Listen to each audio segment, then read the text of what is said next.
Back on record in State versus Davis, C-377-407. Normal parties present.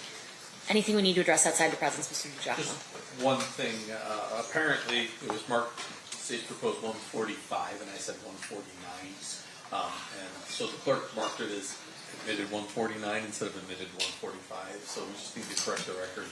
We're going to replace the 149 with the 145. She asked me to put it on the record. Perfect. Any objection, Mr. Sant? No objection. Perfect. That'll be done. Was there anything that you needed to put on record regarding a statement not being introduced? I don't think we need to put it on the record, but okay. I mean, I know the court has ruled on it, but we made the determination not to offer it. Which statement is that, just so if we ever need an appellate record? Okay.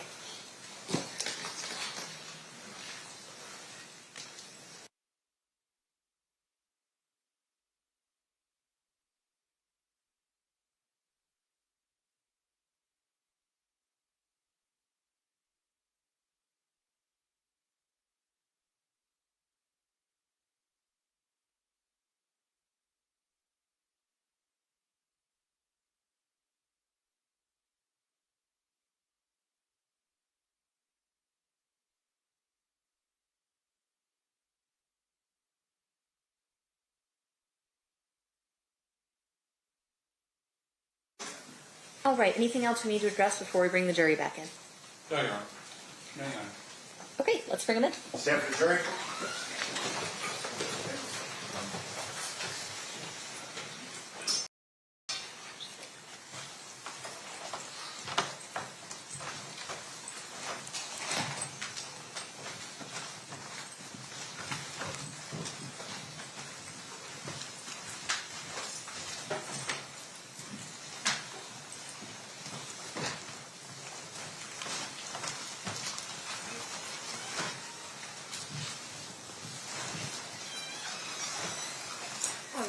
The party stipulates the presence of the jury. Yes, Your Honor. You may be seated. Welcome back, ladies and gentlemen. We are still in the state's case in chief. State, who's the next witness you will be calling at this time? Devontae Lee. Devontae.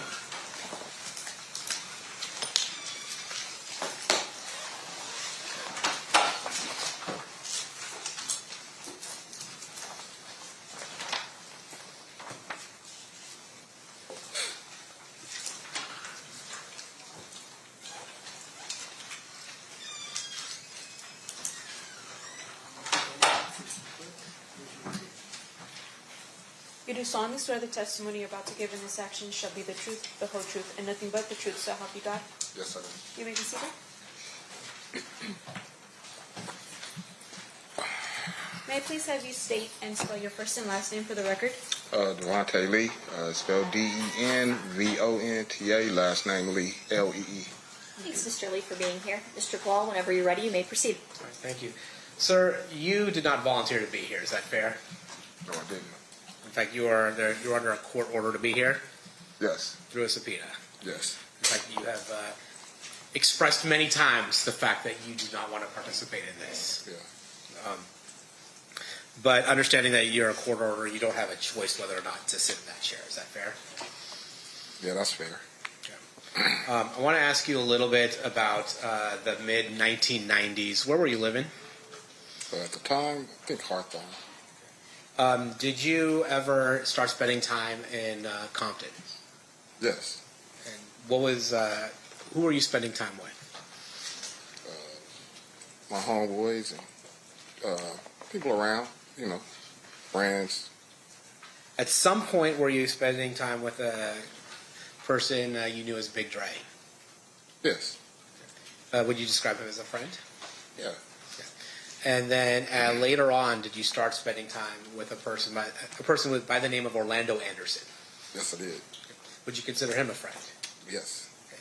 As a result of your relationship with Orlando Anderson, did you start coming into contact with the Southside Compton Crips?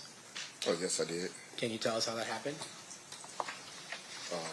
Meaning, I mean, we used to go over there and, you know, hang out.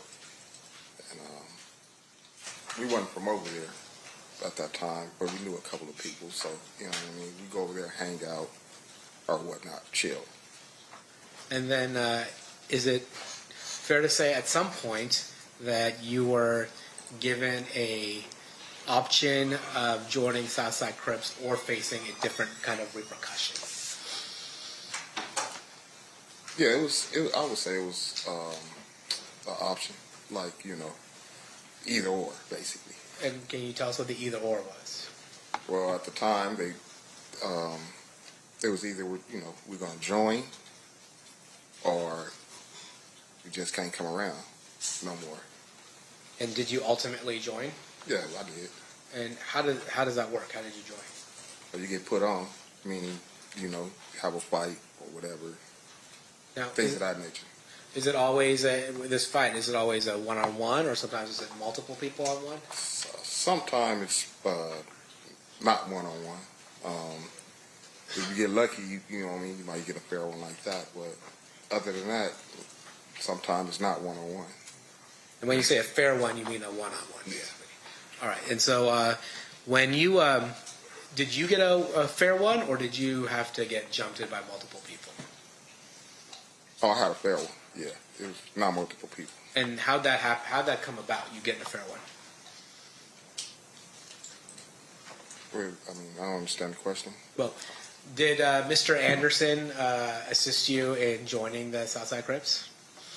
Oh, honestly, he didn't assist us on joining nothing. He just was there to make sure, because we was, you know, we're friends of his, to make sure basically that we had a fair, you know, shake. You know, we get a fair chance. You know, won't get dogged out, or not unless you got dogged out by that one, whoever you was fighting. So yeah, he was, you know, he was there to make sure that everything went pretty much as smooth as it can go. And so Orlando Anderson was basically looking out for you. Yeah, he was looking out for all those. Now, are you familiar with a person that went by the moniker Keefe D? Yes. And who was he in the Southside Crips in the mid-90s? He was a hustler. He was known for hustling. That's what he was known. You know, what I knew from him is he was a hustler. You know, grew up around there. You know, that's basically what he was. Yeah. And when you say he was a hustler, for those of us who don't understand what that means, what does that mean? Is he getting money? Is he doing other things? He's getting money. Yeah, he's getting money. That's what it is. And how is he getting on money? A higher level? On a higher level. So he's not just getting. There are some people who are let's say hustling and get money on maybe a lower level, and then there are people who are making bigger money. Yeah, fair? Of course, you can say that's safe to say. He's on a bigger level. He was on a bigger level. And when we're talking about getting money, are we talking about through working a 9-to-5, or are we talking about narcotics? It was narcotics. All right, and then when you got initiated into the Southside Crips through a fair one.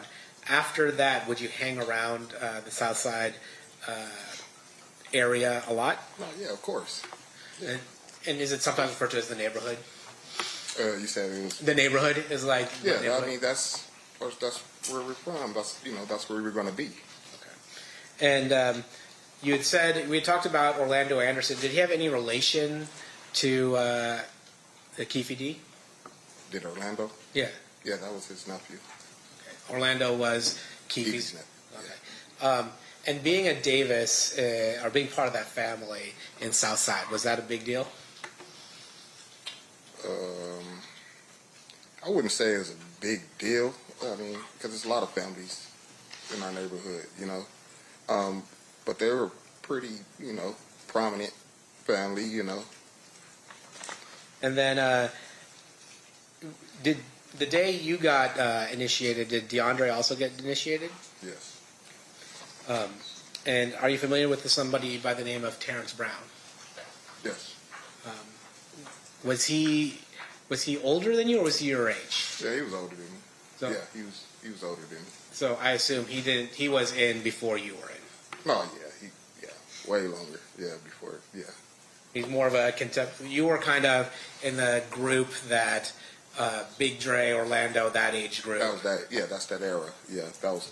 Yeah. And then Terrence Brown was, I'd say, would it be fair to say Terrence Brown's part of an older group along with Mr. Davis? Yes. During that time, did the South Side have any rival gangs in Compton? We had a lot of rival gangs in Compton. Yeah. It's a lot, Understood. Was Mob Piru one of those rival gangs? Yes. And Looters Park Piru also? Yes. In the mid-90s specifically, like 1995, 1996, was there a war going on between Southside and Mob Piru? Yes. I'm going to focus your attention to around 1995. In 1995, were you aware whether or not Mob Piru was associating with a music label? Yes, I did. Yeah. And what music label was that? Death Row Records. And were you familiar with somebody by the name of, or went by the name of Suge Knight? Yes. And would you say that he associated it with Mob Piru? Yes. Were you familiar with somebody by the name of Tupac Shakur? Yeah.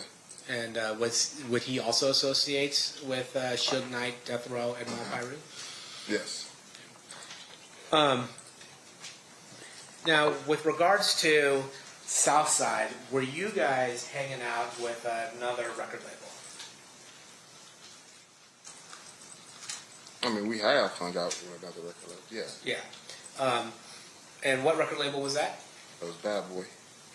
And Bad Boy, is that the record label that was being run by Sean Puffy Combs? Correct. And when you say you would associate with them, what would you go to concerts? Would you just hang out? What would be the nature of the connection that you saw between Southside and Bad Boy? I mean, we went to a couple of like concerts. I've seen them before. That concerts or they came to our neighborhood before. That's that's it. And when you would go to concerts, who would organize you going to that concert? How would you know to go to the concert? Well, we just basically all do because they say we got tickets or da-da-da-da, and we all, they'd be like, okay, we're going to go to the concert. You get your ticket and you go. Would you, was your understanding part of it was to ensure that Bad Boy was not bothered by other gangs? That was the basis of it, I believe. Yeah, I would say that. And was there a particular gang that people in Bad Boy were worried about? Yeah, they was worried about the Death Row. I want to take your attention to the summer of 1996, in particular the Lakewood Mall. Are you aware of an incident that took place at the Lakewood Mall in the summer of 1996? Yes, I am. How are you familiar with that event? Because I was there. And that summer of Lakewood Mall, what happened? What were you doing at Lakewood Mall? One of our friends, he was going off to college, and he had went up there to grab some things to get prepared for college. So we went along with him.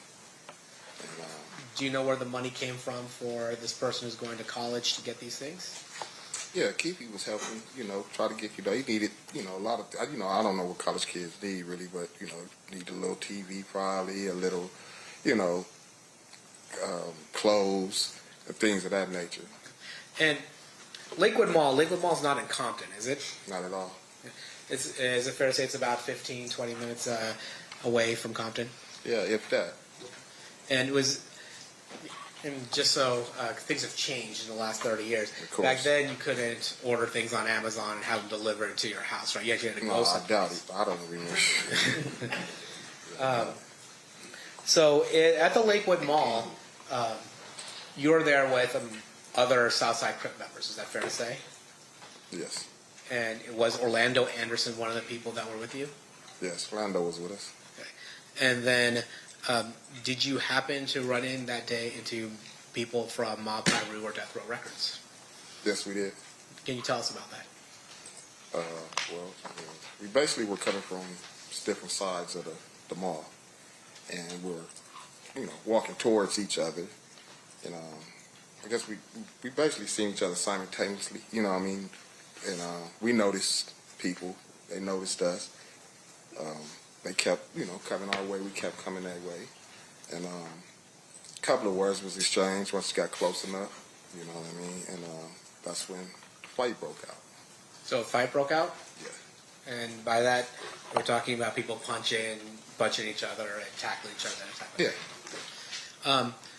On the other side, were you aware of somebody by the name of Trayvon Lane there? Yeah, I was aware of Trayvon, yeah.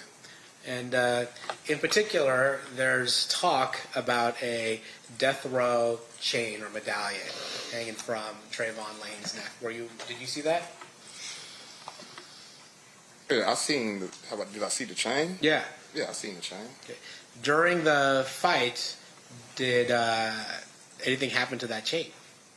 Yeah, during the brawl, it came off his neck. Now, let me ask you something about the significance of a chain or something like that. Is there any special significance to taking somebody's chain? Yeah, I would think so. Yeah, yeah, of course. Can you explain that? I mean, that was their logo, and so it's like you taking that from them is, like you got something, to at least harp about or to say, hey, look, I took this. That's all it would be. Would it be considered disrespectful to rip somebody's chain off? Yes. How did that brawl end? Like what made you guys stop fighting? Oh well, the police came. You know what I mean? The police came, separated the parties. They didn't even try to talk to nobody or nothing. They just wanted to get the situation under control. Everybody just, leave. Just get out of there. So that's what they did. They came in, they separated us basically. We went our way, they went their way. Is it fair to say that Lakewood is a little different of a place than Compton? Yeah, somewhat, yeah. Yeah, it is. A little more suburban?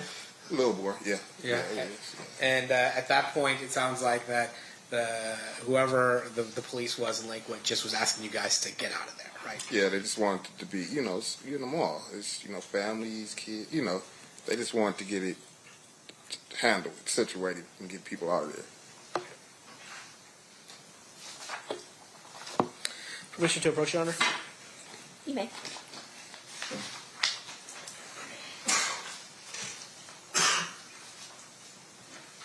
I'll show you some photos.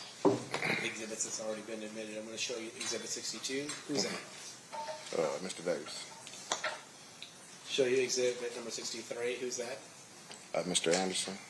Show you Exhibit number 64. Who's that? Mr. Smith. I'm going to show you Exhibit number 65. Who's that? Mr. Brown. I'm going to show you Exhibit number 60. Who's that? That's Trayvon. Okay. And I'm going to show you Exhibit number 70. Do you recognize the people in here? The one's faces that aren't blurred? The only people I know is Orlando, me, and Big Dre. And then, is this just a wider out version of that photo? Yeah, same thing, same deal. What I just told you, us three. Okay. And then I'm going to show you what's been already admitted, State 66. Do you recognize who's in that photo? Yeah, Orlando and Keefe.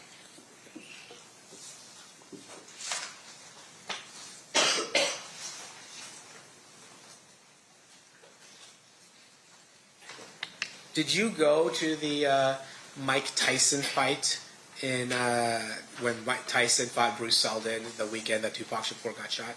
No, I didn't. How come? I was incarcerated. It's fair to say that that incarceration began in July 8th of 1996? Yeah, somewhere around there.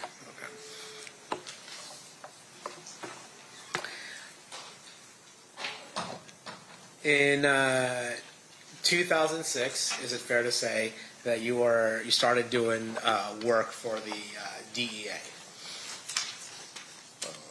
Yeah, Haida. Yeah, Ida. Yeah. Yeah. And is that after you got caught trafficking some drugs as well? Correct. And in the mid 2000s, you got 5 payments. Is that right? I think something like that. And that was for $2,000, $500, $1,000, $1,300, and $500 for a total of $5,300. Is that fair? It's probably fair to say. I don't know exactly. You don't remember, Yeah, but if I told you that, you wouldn't disagree with me. No, not at all. Okay. Court's adjourned. Still pass the witness. Okay. Cross, Mr. Swift. Thank you, Honor.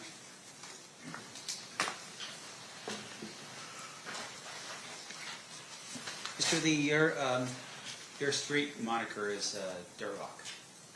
Correct. Okay. And how did you come with that moniker? How did that happen? It was given to me. With regards to your testimony here today, you've told us a little bit about your work with Haida.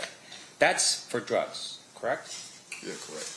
And while you Drugs and other things. Haida is a task force, so it's drugs and everything. It's ATF, DEA, all that. right. Right. And with regards to your work with Haida, of course, because it's about everything, technically, if you saw other types of crimes being committed while you're working for Haida, you would tell the Haida people because it's part of the overall task force, right? No, I'm not necessarily. I'm tell them what they asked me about. You know what I mean? I'm not going to tell them nothing outside of the realm of what they're seeking or looking for. Right. And fair to say, though, with regards to what they were seeking and looking for, at some point they were targeting Mr. Davis as a drug dealer, right? Yeah. And so you were helping them with that information that they needed, right? And that information came in early of 2008, meaning that you were helping them in April and May and that kind of thing. I'm not sure the dates, but I eventually was, helping them. Yeah. Okay. I don't remember the dates. Your Honor, would a review of a report from the DOJ with regard to your participation help refresh your recollection? They might, yeah, sure. Yeah, You may that's right.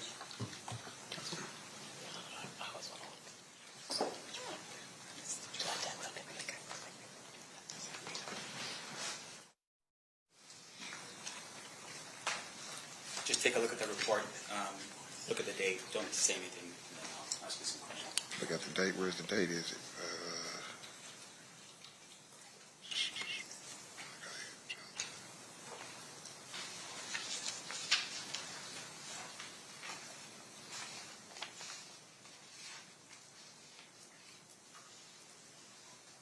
Okay, I recall. Yeah. Okay. And with regard to this document I gave you, it looks like the date that I've shown you is a date for July 10th, 2008. Is that right? Yes, that's the date that's on there. Okay. And fair to say for the jury, once again, you're working with the Haida team, and that's even prior to July of 2008, you were working with the Haida team. Fair? You said prior to July of 2008. 2008. Yes. I was working with Haida. I only worked with Haida one time, so I don't know what you're trying to insinuate. Like, All right. And I want to make sure that the jury, that we're clear for the jury. Oh, I So understand. let me show you my job here. Would a review of another document help you refresh your recollection as to how many times you worked with Haida? it might. Let me see. This is,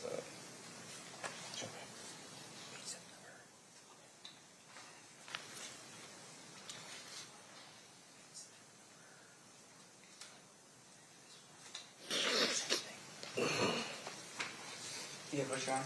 You may.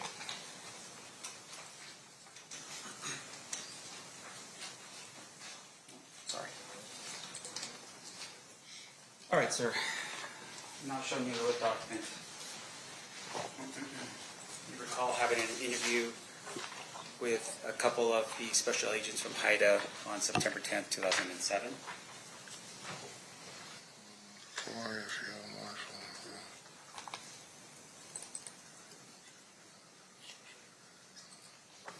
Yes, I recall. All right. And then also, once again, just for jury's edification, showing you a document here.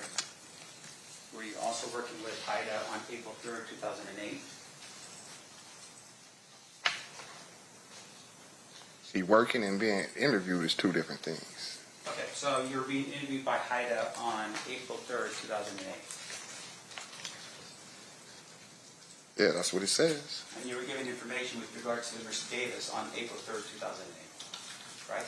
I didn't get no information about Mr. Davis. I didn't even know at the time what, I mean, I was there on what I was there for. Once again, this is about drugs. I'm talking about drugs. So with I am regards too. to, regarding 2008, April 3rd, were you there to speak to HIDA agents about drugs?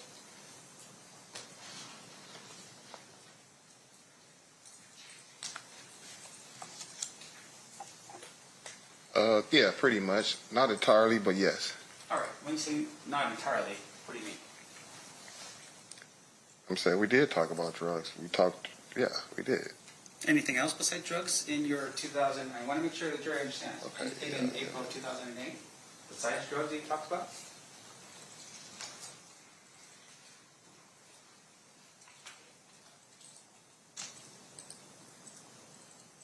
No, that's it. That's all we talked about.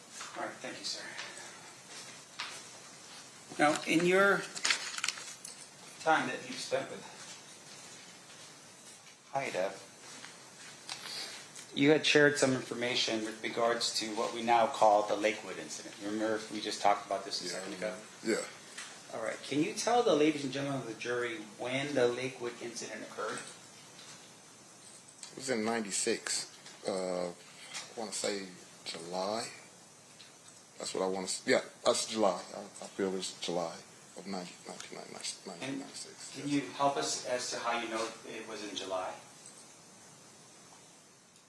Yeah, because it was the summer. It was in the summer. And he was getting ready to go to school. So I know he had to be there that summer, to start up his training and stuff for football. Okay.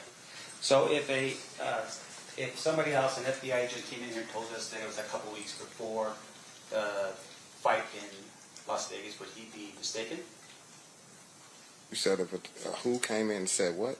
If somebody else testified about that date and said it happened. Objection, Your Honor, to have this witness talk about what another witness stated. I'm just asking you. And that witness was sitting with his. We can't All right, thank opine as to whether he's mistaken or not. I'll withdraw the question, Your Honor. Okay. Let me ask you this. You shared the details of the Lakewood incident, right? You told people you described it, fair? Describe it to who? To various different people over the time since the time it happened. You've explained it to various different people. In fact, to us right now, today. Yeah, so I did, because I'm doing it to y'all right now, so yeah. Right. And so with regards to your description, can you tell us, describe for us what happened during the Lakewood Mall incident? Same thing I just told.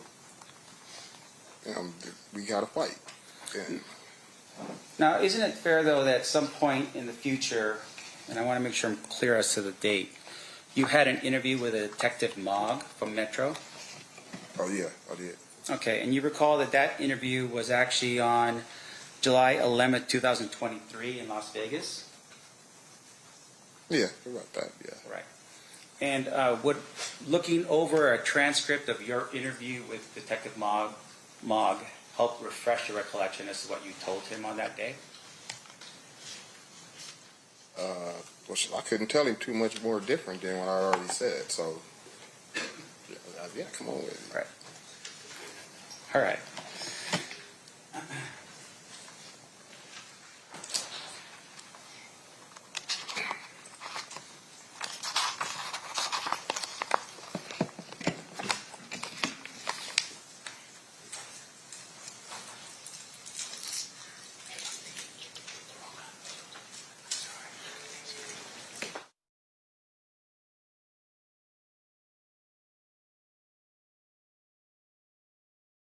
Yeah, push on. You know. Okay, sir. Show me your screen here.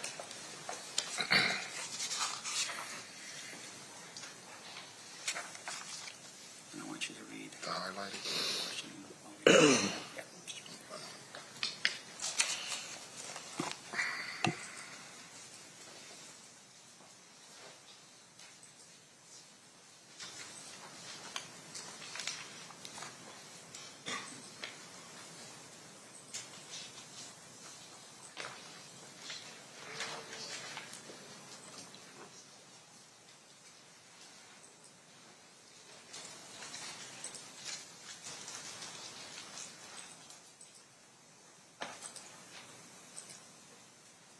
Okay, now what's your question?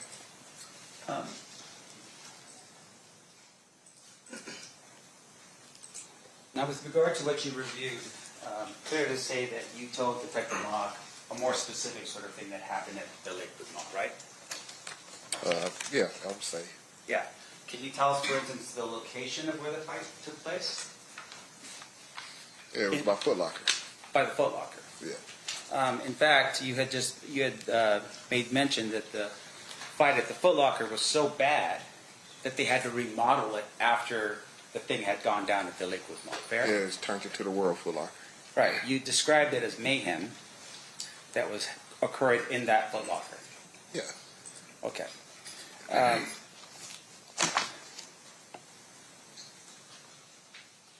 One moment, please, John. Of course.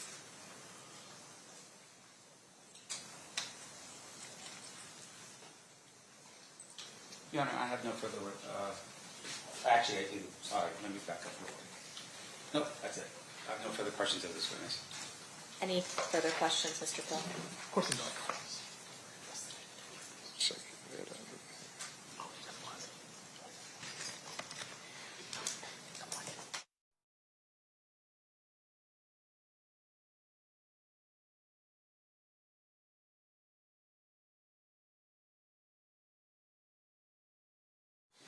Your Honor, I will pass. I'll pass the witness except for one thing. I don't think I moved before the witness. Please, I don't think I moved the exhibits into evidence. I just want to be clear about that before the witness is on the stand. Okay. Which is state is moving proposed exhibit 71, 70, 65, 64 into evidence. 64, 65, 70, and 71. That's impressive, yeah. Any objection? No objection, Your Honor. They'll be admitted. Thank you. Then with that. No further questions. All right, one final thing, Mr. Lee. Anybody from, any members of the jury have any questions for this witness? Okay, got it. Can I have the parties approach?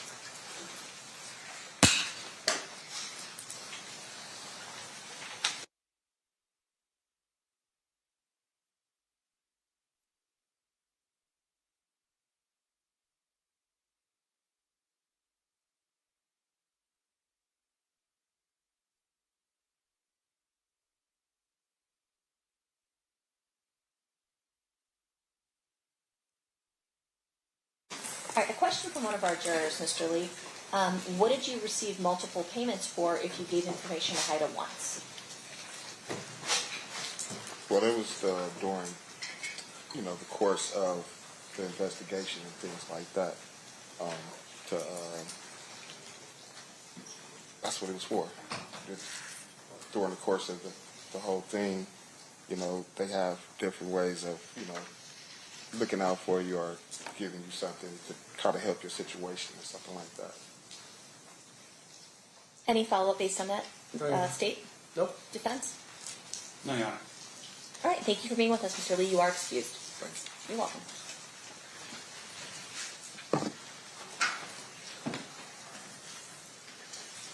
Who's your next witness, State?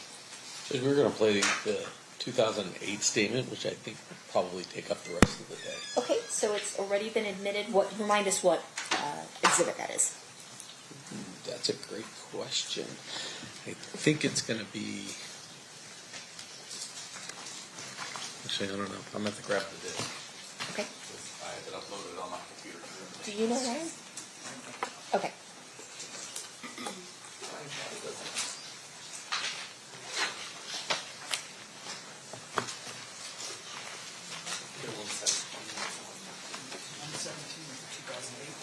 Yep. All right. so you can proceed with playing Exhibit 117 then. Thank you.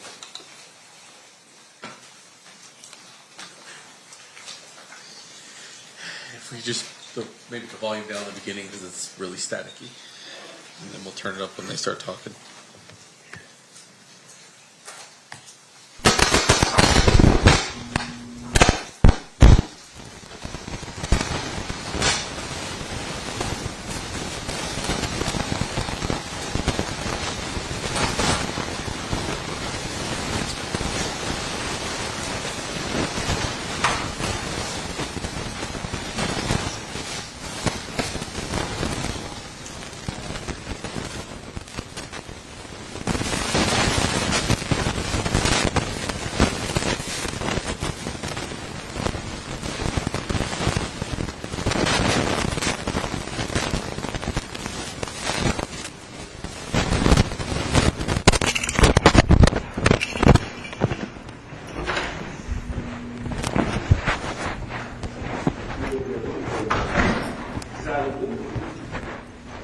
What's she calling? What's he doing? Nosing around. Hey. Hey, how you doing? Good to see you, sir. Good to see you. Right here.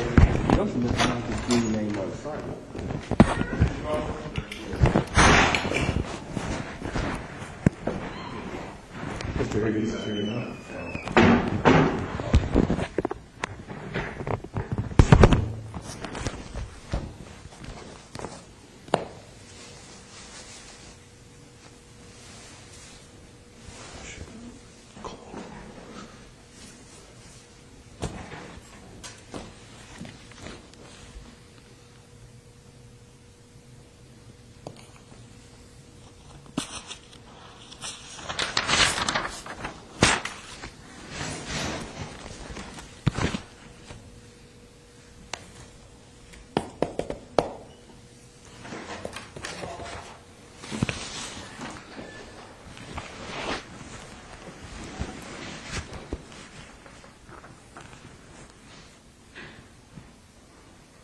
Get this thing catered? Yeah, figured we'd be here for a while.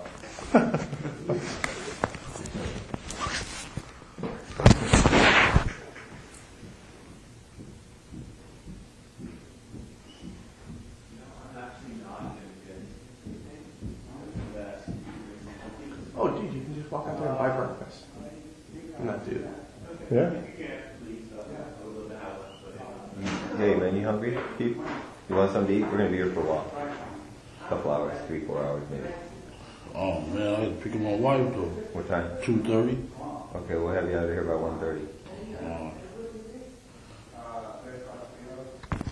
Oh, look.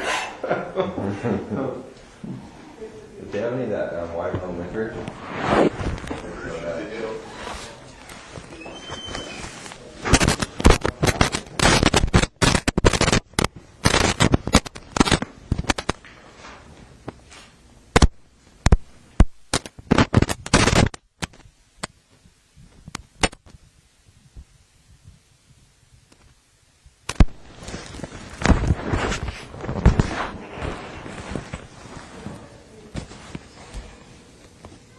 I didn't say no spook down gang either. okay. A couple of weeks before the murder. Okay. Good stuff.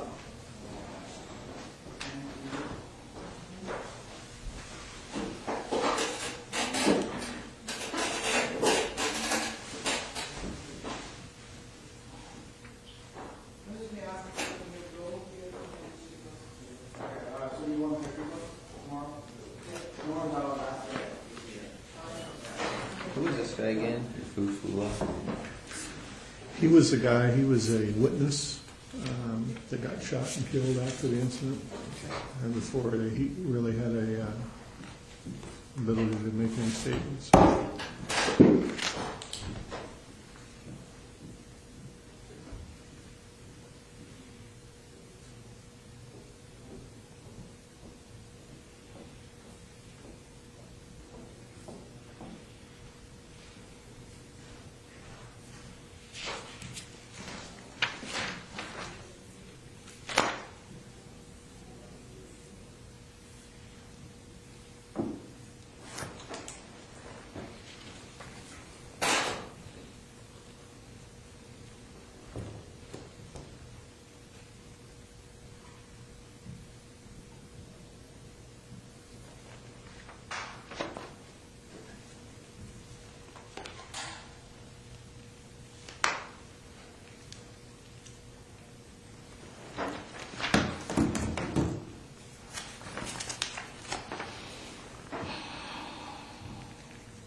Where's Duane?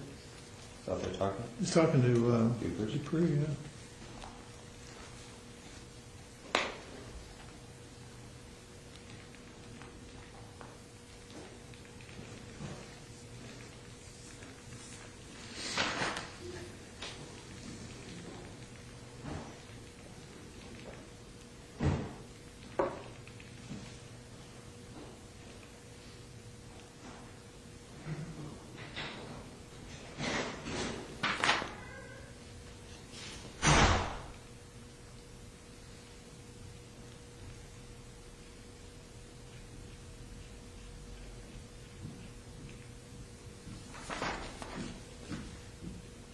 I never said I seen Reggie Wright up there neither.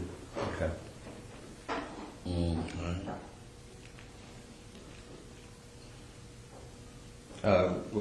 Regarding what? In Compton or at the Biggie thing? At the Biggie thing. Okay.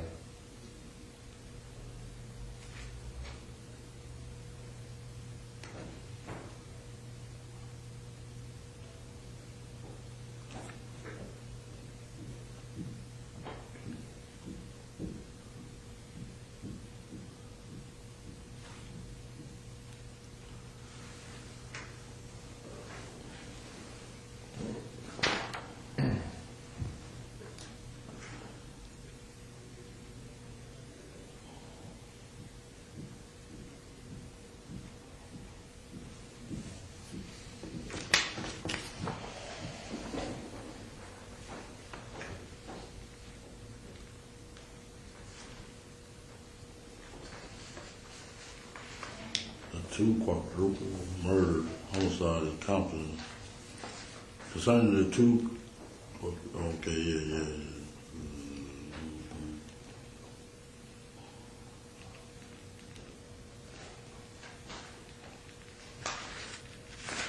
A lot of shooting in Compton after that Tupac thing.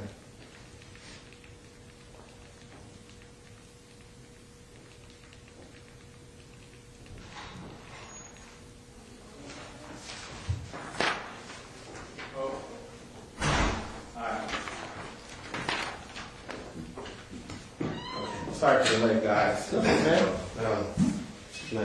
know how it is. It's so difficult out here to make a living. Trying to hustle? Oh, I'm trying, man, but nobody wants to buy anything from me. No, I'm just kidding. Wayne, Yes, sir. keeps going over his original statements that he gave after his arrest back in 90, whatever. Are you hiding the donuts and coffee and all that? These guys wouldn't let me get in. See? I know how y'all is. I'm trying to help you out, man. I'm looking after your heart. See a fat boy here, you guys are like, man, we're gonna fool him, make him come to me. Okay. Oh, God.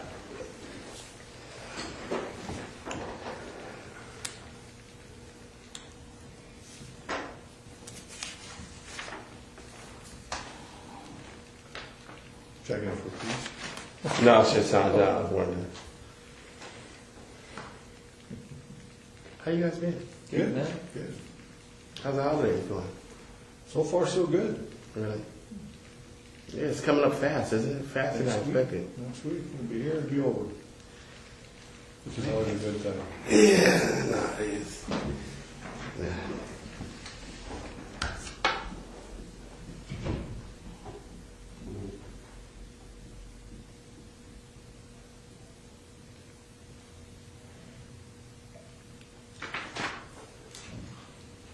Is my secretary here? Or someone else let you guys in? It was open. Oh, it was open? Yeah. Oh, okay. Some dude came in with like a cart full of food. People came out like ants, man. Oh, okay. I got some guy pulling a cart around selling sandwiches. Oh, yeah, they do that around here. That's pretty cool. For people that don't want to go to the cafes, they just they come from sweet to sweet. Right. I know it is pretty, because there's not a lot of restaurants around here. Yeah, that's convenient, man. Yeah, it's convenient. Because restaurants are kind of expensive, I guess. Yeah. Yeah, I never eat around here. Does that dude charge a lot? I didn't ask him how much it was. No, probably like $5 or $6 or whatever they can get. Yeah. Yeah. But it's a smart move. It's smart because, Yeah. if I make a couple $100 a day.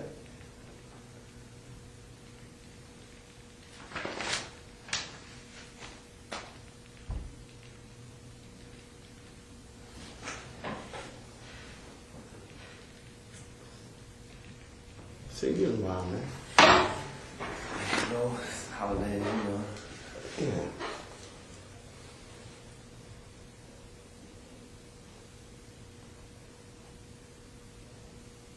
Nice office, man. Meager surroundings. We're moving down the street actually to the death row building. Is that right? Yeah, we thought we wanted to be part of history. That's kind of ironic. It's nice that we did it. Yeah, it's real nice. I seen it from the outside, not the inside. Yeah, this lawyer and doctor bought it. I know the lawyer. Her name is Shelley McMillan, and this doctor bought it.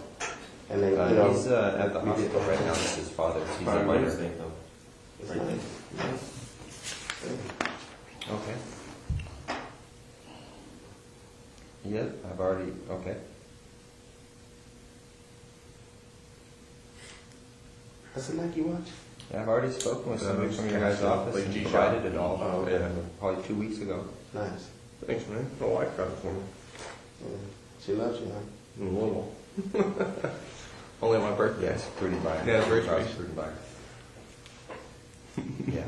Calling your birthday? Yes, I don't have it with me right now. I'm actually at work and I'm in a meeting and he has his medical card with him because he's going back in for another pre-op today. His mom does and she's with him, so you can probably call her.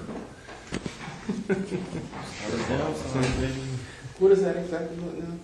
No, that's his statements from. Prior statements during when he was arrested. Oh, okay. It's 909 331 Well, I'm not going to look in that machine. 6272. $19 phone, man. What? Is it really? Doesn't look like it. Yeah. What kind of Throwaway. Boost. Oh, Boost Mobile? Oh, they changed them. They're nice. He's fine now. Okay. Throwaway. No problem. That's what they call you? You just got to throw them away faster, man. I was, we had a motherfucker sitting next to me. Punk ass mother, he ain't even went and bought a phone for me.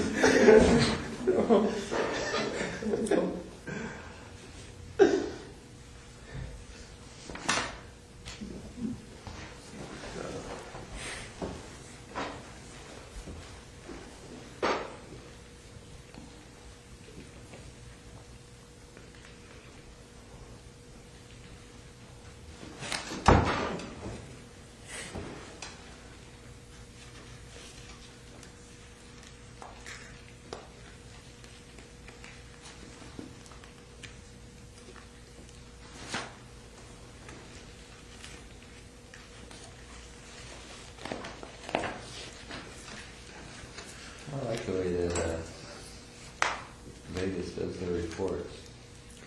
It's almost like a federal report. Unique, A lot of those agencies have adopted that federal reporting system the FBI uses for the way they structure their reports. I don't know why. But anything's better than LA though. LA are so screwed up the way they do it.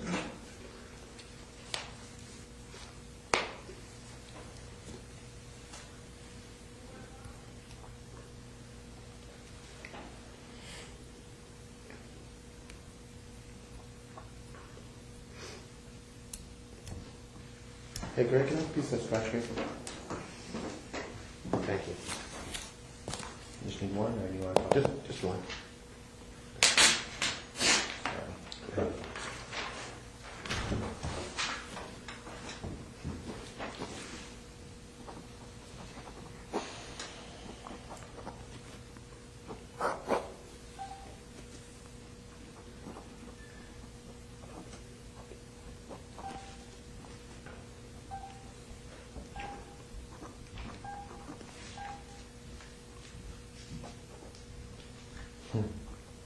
Yeah, we got accused of doing this one too. This is an anonymous caller said an off-duty LAPD working security killed Tupac. We can't win, can we? Some of those weed tip LAPD, a bunch of killers, man. Here's interesting, 9/24/96, a caller from New York claiming to be Sean Puffy Combs said he hired someone to blow up night. Something went wrong. Girls got involved. This is interesting. I believe that one. Are you going to call in on himself? Yeah. No, but somebody, No, somebody just calling in. He called. Yeah. Well, he had to put some credibility to it, yeah.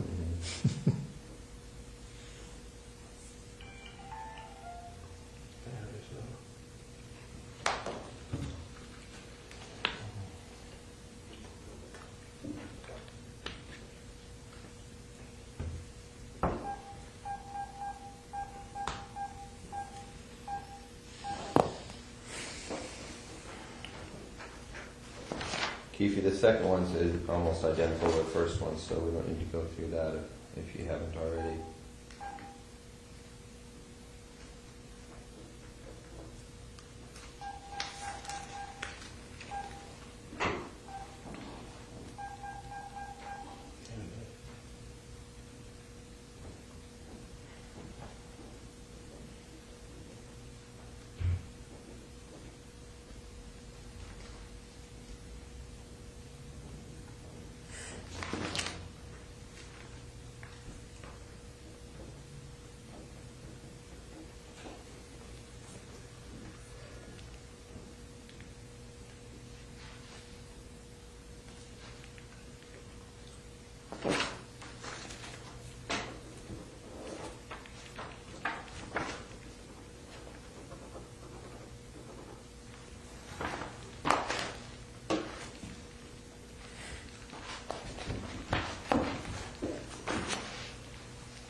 Hey Keith, the guy who wrote that wants to know if you still have the girls going to the club selling ecstasy.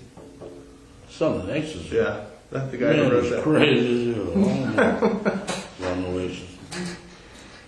Okay, and Bram, I was the leader. So really the only thing is the thing about Santana Block, the thing about getting dope from Pat back in '93 or whatever you said it was, and then what was the third thing? Oh, Reggie Wright. Those are the only three things? Yeah. Well, what about that whole bullshit about Tupac? What's that? The whole... Oh yeah, that was bullshit. Okay. Alright. You can pass this back over here.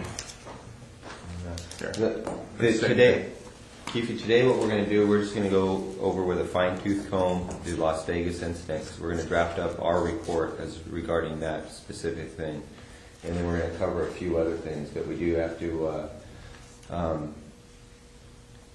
emphasize to you that everything in this report has to be right on, because if down the road it's determined that some of these details are incorrect, then everything's off the table. So everything in this report cannot be like that report. Hey, I want to say this though too. I feel like I said that day, don't bullshit me, and I won't bullshit y'all. You know what I'm saying? I feel I'm being bullshitted. Regarding what your deal? You said yesterday, how Mike, I need to talk to Mike. You said it was over. I need to talk to Mike. One is because I still got a tracker on his car. Two, I need his statement regarding the place in Paramount that was in his name. And there's some questions that are regarding to Mike. We're not bringing Mike in order to arrest him. But since Mike already knows that the police have contacted you and you're working with them, there should be no problem. It's up to Mike to keep his own mouth shut, and we're not going to be asking him about his people or his associates. That's not of concern to us. Yeah. If you hadn't told Mike, we wouldn't have talked to him. Or we wouldn't want to talk to him. Okay, another thing. I know y'all been over Kevin's house. On surveillance? No, we've never been to Kevin's house. y'all haven't. Ever. Because I feel, why would y'all why not hire Edie There's some problems, in my opinion, and this may not be a shared opinion, but I just don't believe in Edie's ethics. I think he's a dirty attorney. I think that Edie will lie, cheat, and steal in order to get himself out of any kind of problem. I think that there was ethical problems with the way that he had Orlando testify on behalf of Suge Knight, and that whole thing is a problem we don't want to have to deal with. And as you know, Edie Fall also represents Michael Thoreau, and we just don't want all those problems. He represent Michael Thoreau right now? Well, right now. Him and Renee Campbell.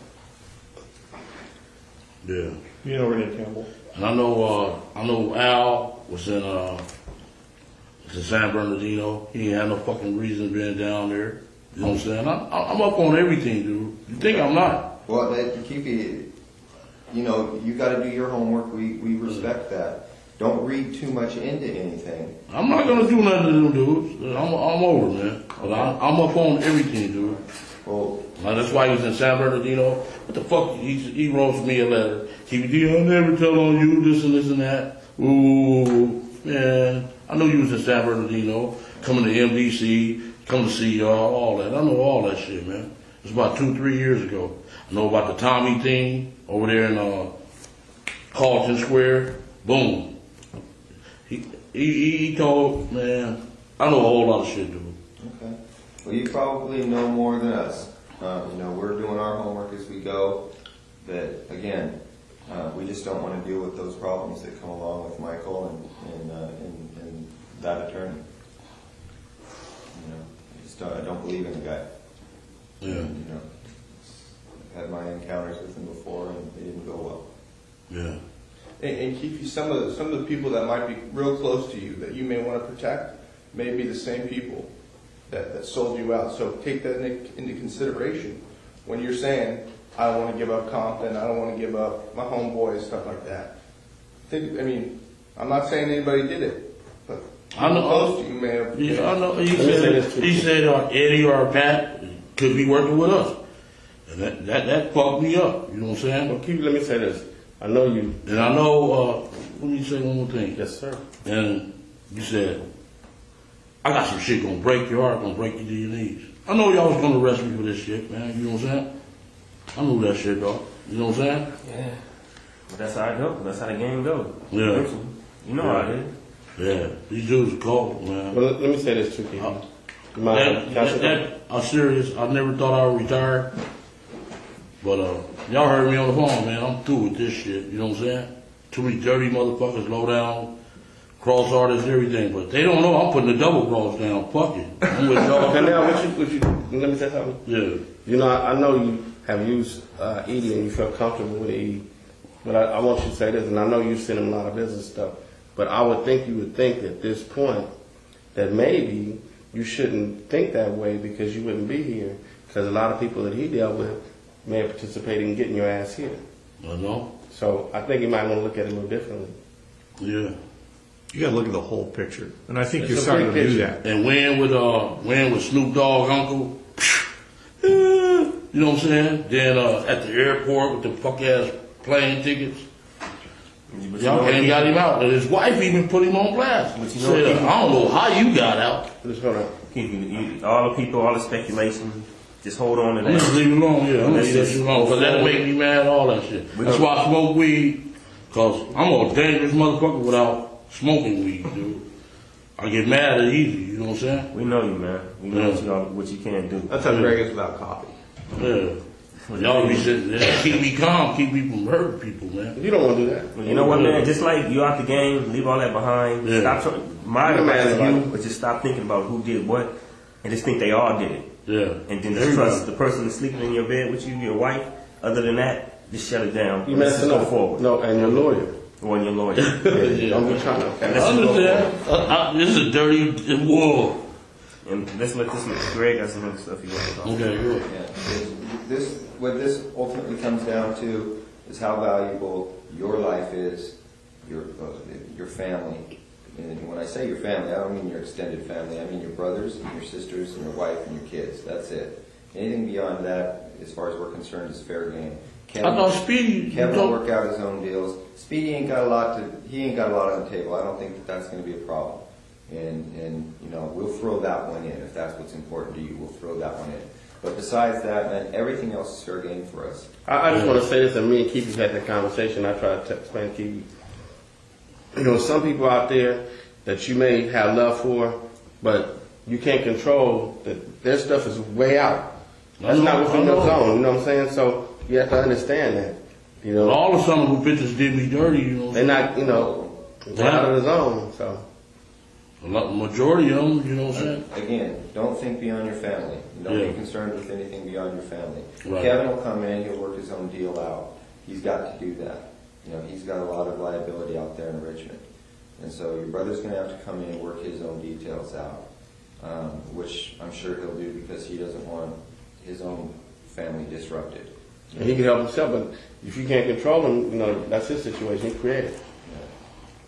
You don't have nothing to do with you. Yeah, ooh. They ain't like the old school dudes, man. You know what I'm saying? They ain't like the 80s and the early 90s dudes. These new wave, MySpace gangbangers. I know what's up, man. I'm through with this shit. I'm through with that neighborhood, all that. You know what I'm saying? Through with that shit, man. Well, that's what Corona way lovelier than Compton. I can get my head blowed off. You know what I'm saying? Paying $300,000-$400,000 for a house. You walk out the street and get your head blowed off. Yeah. That's crazy. Yeah. All right, I'm ready. Okay. So again, this today's report that's going to get generated is specifically on Tupac Las Vegas incident, and we'll get you a copy of that report and have you make sure everything's solid before it's you know. All right. Man, but I feel I can still go to jail with that, man. Because this is federal, and that's What is said right here cannot be used against you, Keefe. Nothing you say today can be used against you. So don't even worry. Yeah, nobody's trying to.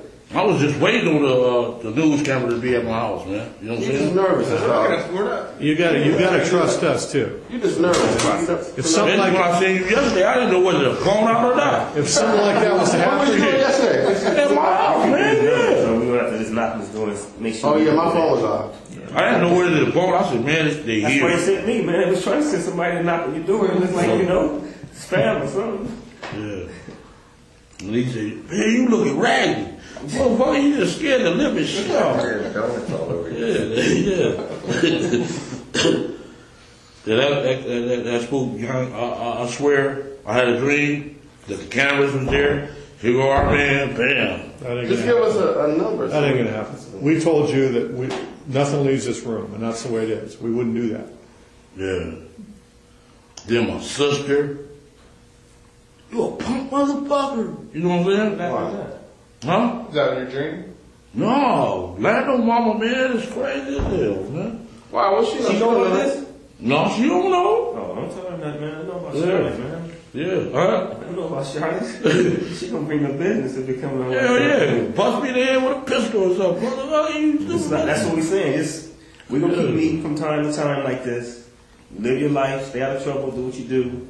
If you don't say nothing, it's cool. But if you go out there and start talking and looking for people who you possibly think talk to us and all that kind of stuff, you're gonna cause you gonna cause your own problem. Yeah. But with that, we gotta move forward on these questions you get ready to ask. We're gonna keep going over and over this stuff. It's gonna take too much time. All right. So that's it. We're going to start. Me and Jeff went back to New York and did a little bit of groundwork back there. As far as the Tupac thing is going, you know, we just want to run down all the leads as far as they relate to Zip and to Puffy, Yeah. and that kind of thing. You know, but at some point in time, we will have to go hit up Bubble Up, get his statement, and the other dude that was in the car that's still alive. Ain't nobody else still alive. Corey wasn't there. No. Big Dre and Lane, they both did. No, the other dude, Guitar Carol, or what they can't In the car behind, you want to show them the diagram first and see? If Yeah. Maybe more clarifying it. Who was in that car with Zip? Or the van with Zip? He wasn't in the van, he was in that van. That's the way we had it. You let us know if that seating arrangement is right or wrong. Anything you want to change towards the seating arrangement or whatever, just mark it on that one. Wherever you was sitting, wherever Orlando was sitting, who was in that car behind? No, well, y'all know this shit already. But the seating range might be. Because were you driving? What? Were you driving in the first car? Because see that line says you're driving. Okay.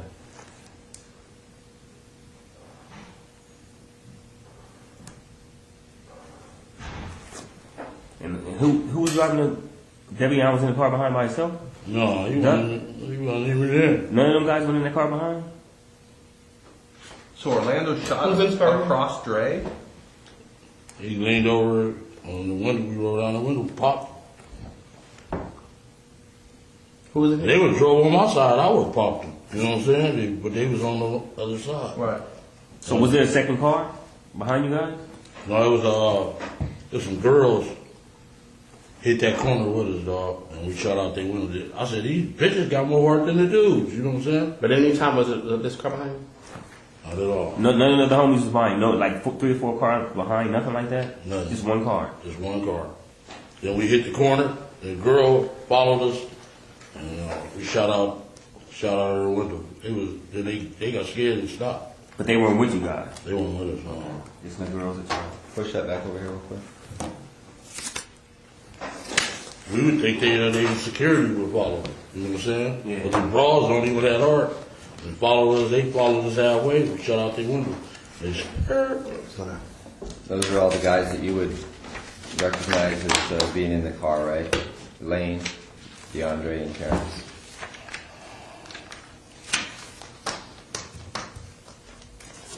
Yeah. Okay. T-Brown. Yeah.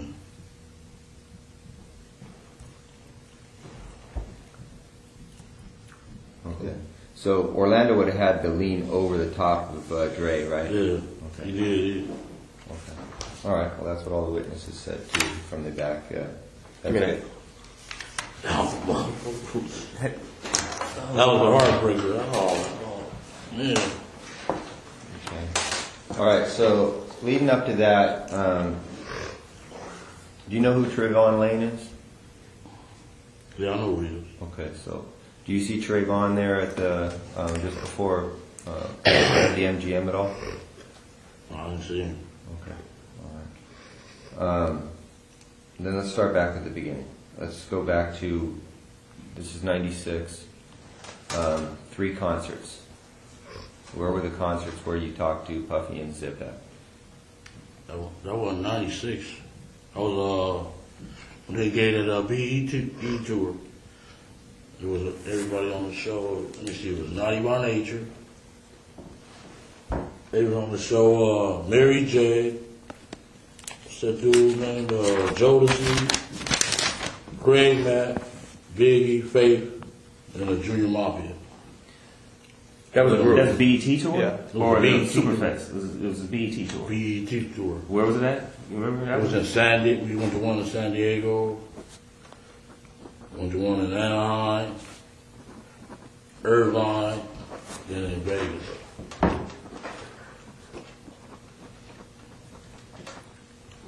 You know, all 4 of those locations, San Diego, Anaheim, Irvine, and Vegas, that was all the same tour?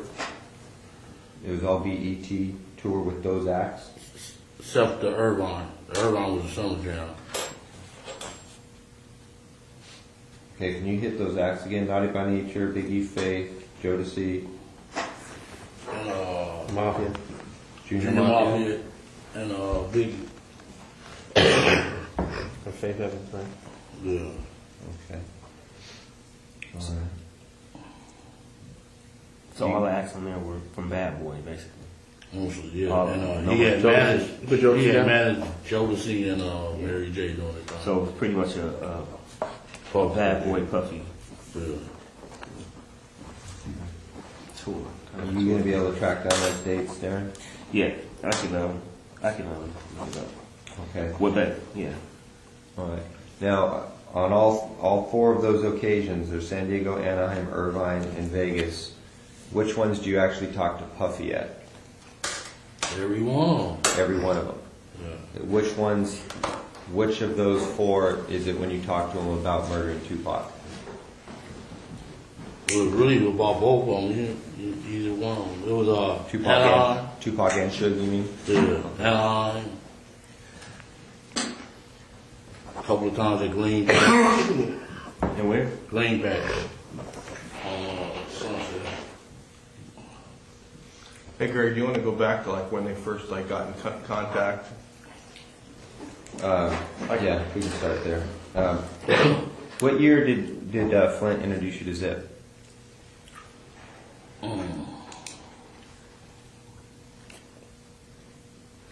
It's like maybe like 91, 92. Oh, way back then? Yeah. Okay. Early 90s? Yeah. Where does Flint introduce you to Zip at? We had a baseball game. And he was, they pitcher, they was calling him Dwight Gooden. We got a Dwight Gooden. We used to play for, like, cases of champagne.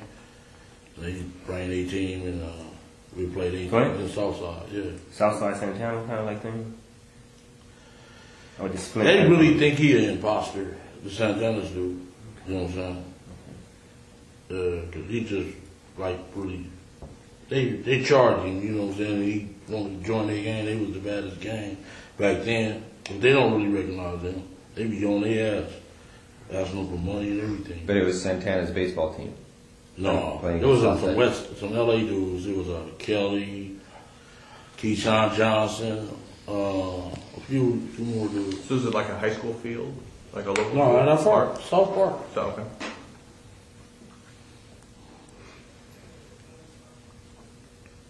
So y'all basically played against them. Yeah. How many occasions did that happen? Like about 3 or 4 times. 3 or 4 times? Yeah. All in one summer? Or was it over a period of like a couple of years or just all in one summer? Maybe like a year. Kind of step up for a second. And you were the captain of your team? Yeah. And who's the captain of the other team? Flint? Yeah. So basically your team was his team. Whoever he bought, most of your players were what? Southside. Yeah. And he bought a lot of LA cats. We had a little barbecue and we kicked it up. When we lost the game, we paid them the bottles. Went to the store and paid them the bottles. So you played for what, Cristal or for Champagne? Yeah. Dawn, Cristal, yeah. Okay, so that's early 90s. Flint's was busy doing PCP even back then? I can't say. He was kind of starving then. Okay. He used to always ask me for money and all that shit. Okay. But 91, then we went out there in 91. To New York? Yeah, about 3 weeks. Because he bought Zip to like the last baseball game or one of the first baseball games. Did he come to all? Did Zip come to all 3 games? Yeah, he used to come on. Yeah, he was a pitcher. Okay. And then Okay. they used to call him Dwight Gooden. Oh, okay. Dwight Gooden for y'all. That's how Flint introduced him. Is the Dwight Gooden. Boom. He came in. He was a pitcher. He doing them fancy curveballs. Could he throw? Yeah, we used to. We was good athletes in Southside. A lot of good athletes. Yeah. Her Lando was a good athlete. So quick, is that who you know as Zip? Yeah. Now you got hair now. That's no. That might be old.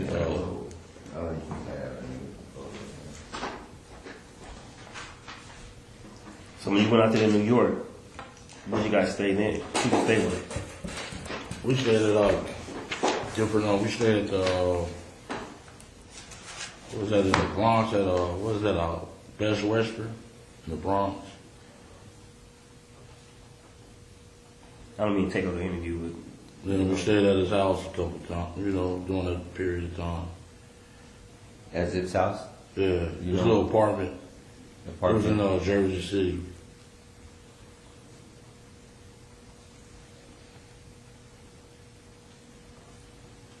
Okay. When you're out in New York, is that when you meet Puff out there? Not doing that. I met him. He gave a party at a little club down in Santa Monica. Paradise.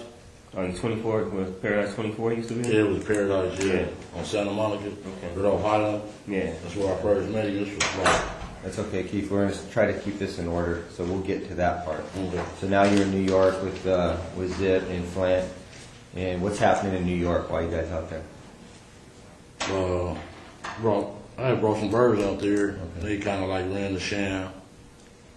You know, I guess he gave Fast the money. A couple of days later, he jumped in the cab and leave. Okay. So I'm still out there like 3 weeks trying to get my fucking money. You know what I'm saying? Flint fucked you over? That's what it looked like. You know what I'm saying? So what's the name gave me the rest of the cash and said I gave Flint the money. How many birds did you have that you took there? 3. Just 3 birds? Okay.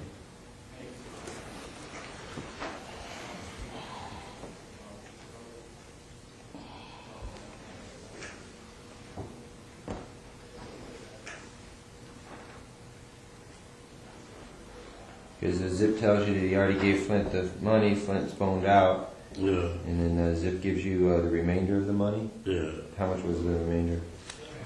Like 17,000. Do you know? If I can just clear something, do you know what brought Zip out here? Because he's originally from New York. Yeah. What was he out here for? He just come out and party and have fun, you know. Okay, but he ever have a house out here where he lived, anything like that you remember? No, he never took me to no house. So every time he was here, just visiting, basically. Yeah. Okay. Didn't know him to have a girl out here that he had a girl out here that he'd spend time with? Got a lot of girls. Like You know how players Yeah. Like one particular like that. So when Zip's playing baseball with Santana, it's just coincidence that he's out here. He's just out here for fun, right? You ever seen this girl before? Maybe that. Tony, I mean. Maybe Tony. They call her Tony. So I ain't never seen her. Never? No, it is. So he didn't have no main girl, just a bunch of girls he was flipping or whatever. Y'all just player doing each other. All right, so you're out there. You're doing some dope with Zip, and then what happens next in your guys' relationship? You come back to Compton. You're running your game out here, and how you just continue to have an ongoing relationship with Zip, or do you always have to go through Flint? Shit, if they fuck me, you think I'm gonna fuck them up? I had 400 birds. I'm balling. Fuck them. You know what I'm saying? So you never got paid for the 3 birds? After you got, when did you get paid for the? They gave me the 17,000, and he said, "Fats, had the rest of the money." So I just, okay, fuck you. When he come around, so you just ate it. You didn't get that money, never. Yeah, just fuck it. Then he come by 2:10 sometime. He had to be all COD from then on. No more front seats and none of that. So Flint used to get a lot of the stuff from you? No, he's talking about Zip. Flint used to come. After he did that. Right. COD, but now on. Okay. Oh, okay. But you just let that first one go, huh? He was balling back then. Yeah. You beat yourself, fool. That's just a cost of business, huh? Yeah, you on yourself. That's all I'll take it. So he would keep coming to you, but he'd be COD, cash on delivery, buying birds over the years? He went to jail maybe. We did about 2 or 3 transactions. He went to jail after that. Okay. And I was asking why the fuck you would go out to Miami and you know I got the shit here. That's what you get. Because that's what he's doing, going to Miami getting some stuff, and he got popped. That's where he got popped. Yeah. But when you brought the stuff back to New York that first time, who was that stuff for? Zip. It was for Zip. Yeah. But Flint brokered it. He kind of was the middleman. Yeah. Okay. Do you after you have your little deals with Flint? Do you end up you start doing anything with Zip, like directly with Zip, back and forth to New York? When he went to jail, Flint did. Yeah, he called, say Zip snitching. So I like, Zip snitching. And he like, yeah, man. I said, well, why the fuck your nephew was with him every day? You know what I'm saying? That don't sound good. Maybe he trying to keep me away from him. And that's what Zip came and said, man, he just trying to keep us away, man. We can get money. You said his nephew is with him all the time? The little D and Derek. Derek and Daryl, little brother, Wanamaker brother. Yeah. Because they hung out with Zip a lot. Yeah, he was hanging out with Zip. When Flint was in jail? Yeah. He was making money with him, or he was just hanging with him for the girls and stuff? You know, I really wasn't getting in their business. I just handled my business, man. You know. But they was with the girls, they do the cars, all that shit. All right, so time goes on. This is through the early 90s. Flint gets popped in Miami. And then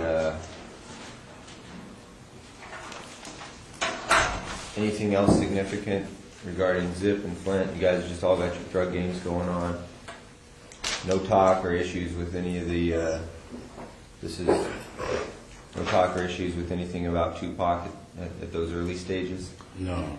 He was still with them Digital Underground or somebody, them other people. So he hadn't turned death row yet? No. But when Flint and Zip fell out, there wasn't no beef. Just word, he snitching, and they That's what he said. That was bullshit so we could stay away from each other. So that was it? Yeah, that's what I said. Why your nephew still hanging with you? Okay. If he's snitching, that don't look good, you know? So then you hook back up with Zip? Because you know it was bullshit? Then I did that water deal with him. With Pat Bernard, it's in the paperwork already. Okay, so you do the water deal. Was that pretty accurate what you said regarding the water deal that Pat Bernard. You guys fucked Patrick over? Patrick Bernard? Yeah. I didn't say we fucked him over. He did. I think he got his money. Okay. He did? Okay, he probably didn't. 15 years ago. You know, the deals that went down between them, you know?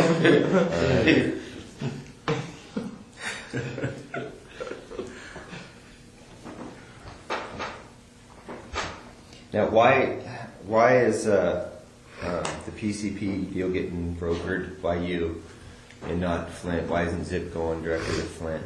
Because he was in jail. Oh, okay.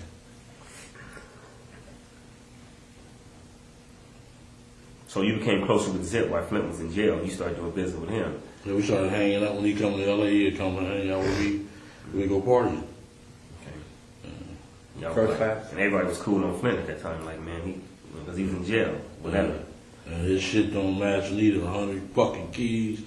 You get 3 years. Oh, son of a bitch. Oh, so y'all thought he was just like, he was telling, huh? Nobody want to mess with him. Man, we know in Corey, 200 keys in Columbus, Ohio, you get fucking $30. Oh, man, I got more than that on a phone call. You know what I'm saying? Who's your lawyer? That thing we got that time.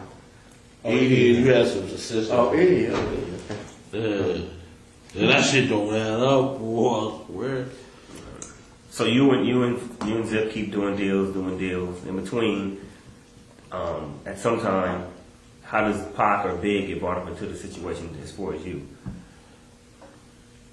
We just started kicking it, and we met the boy at the, he gave what was that, a BET party? For the BET award. It's like 92, 93 at the club on Santa Monica. And Mary J, what's his name? That tall dude with the neck, used to have dreads. He with Aftermath now. What's his name? Busta Rhymes? Busta Rhymes. At Paradise? That was the time? Yeah. Busta Rhymes. Man, them one was in a fight.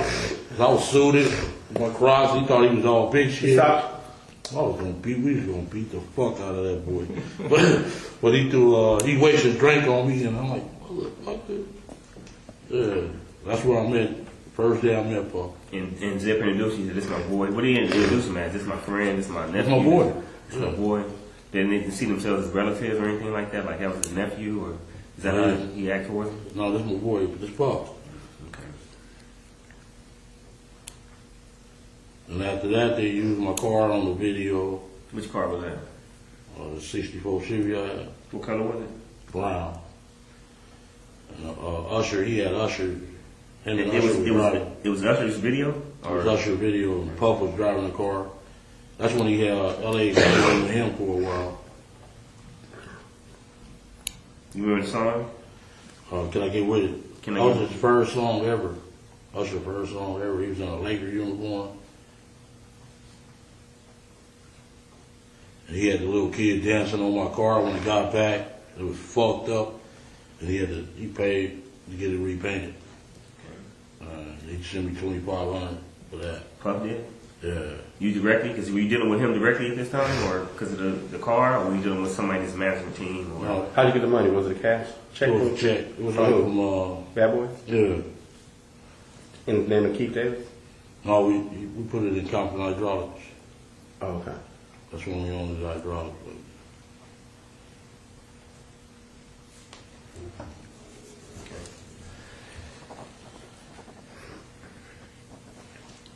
I'm sorry, what's the cat's name again? The video dude? Usher. Okay. Can I get with it? That was 92? What year was that, Cam? It was like 92. When he first 92, 93 years. He was like 16, 15 years old. 14, yeah, he was a little kid. Mama, can I buy the car? Yeah. And then after that, was a relationship right with you and Zip? And Puff? Yeah, we used to go fun, go to the club, you know, drink, pop the bottles, all the bitches come. Yeah. Good style, right? Yeah. How often would he come out here? Zip? Shit, like once a month. Did Puffy have a place out here? Didn't he have a place out here? Where you staying at? House? Back then, no, he didn't have one. He was scared shitless out here because of the voice. So that beef had started by then? No, it started when they went out for that award in New York, and he said, "You want to be in fucking, you want to be your own video, not this motherfucker dancing." That's when it started. Then we seen him right after that at that summer jam. We on the stage drinking bottles, smoking, and he like, "Hey, Keefe D, let me holler at you." So how the fuck you meet them dudes, dog? Same way I met you, you know, motherfucker. Yeah. That's Suge saying that? Yeah, Suge asked me, how you meet them dudes? I'm like, man, same way I met you. And that was at the 95 Summer Jam, Summer Festival? 95. That's when One More Chance was out. Big Key Kid me. Okay. One More Chance, yeah. Let's go back a little bit. We go back, Zip is coming out once a month. You met Puff at the Paradise Club at the BET Awards. He asked you to use your car, you use your car, you ended up getting damaged, he pays you. And then Zip's coming out once a month. Prior to the times when you start talking about the beef with Pac and Suge, how many times do you meet Puffy? How many times we met him? Before the beef guy? Maybe about 3-4 times. 3-4 times, always like at a social event? Yeah. Okay.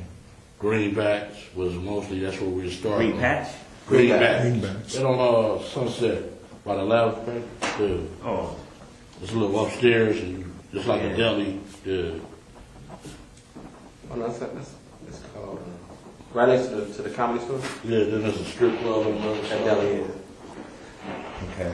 So you see him at these different events out here, just kind of socialize, shoot the shit. It's nothing going on. And then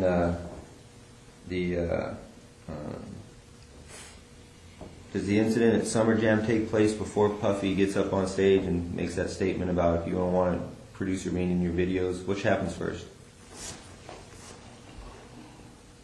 I don't know. I would have to check the dates. Okay, but well, I'm quite sure that the Summer Jam happened first. Cause he got jealous because Biggie took over the record charts. You know what I'm saying? Like, bam! Biggie was, that One More Chance was hot. Yeah. So when you saw him at the Summer Jam, he wasn't mad at you for being with them. Like he was traded. He was just saying how you knew them. So how the fuck you meet them dudes? Yeah. He didn't really mess with you like that anyway. He couldn't get mad at you, right? What? Yeah. That wasn't an issue. Okay, so you meet him there. Who was all at that Summer Jam? Was Flint with you then? Was he out of jail? No. He was in jail? He was in jail. Zip was with you? Zip. You know, your boy Win, the face that you love. Come on. Yeah.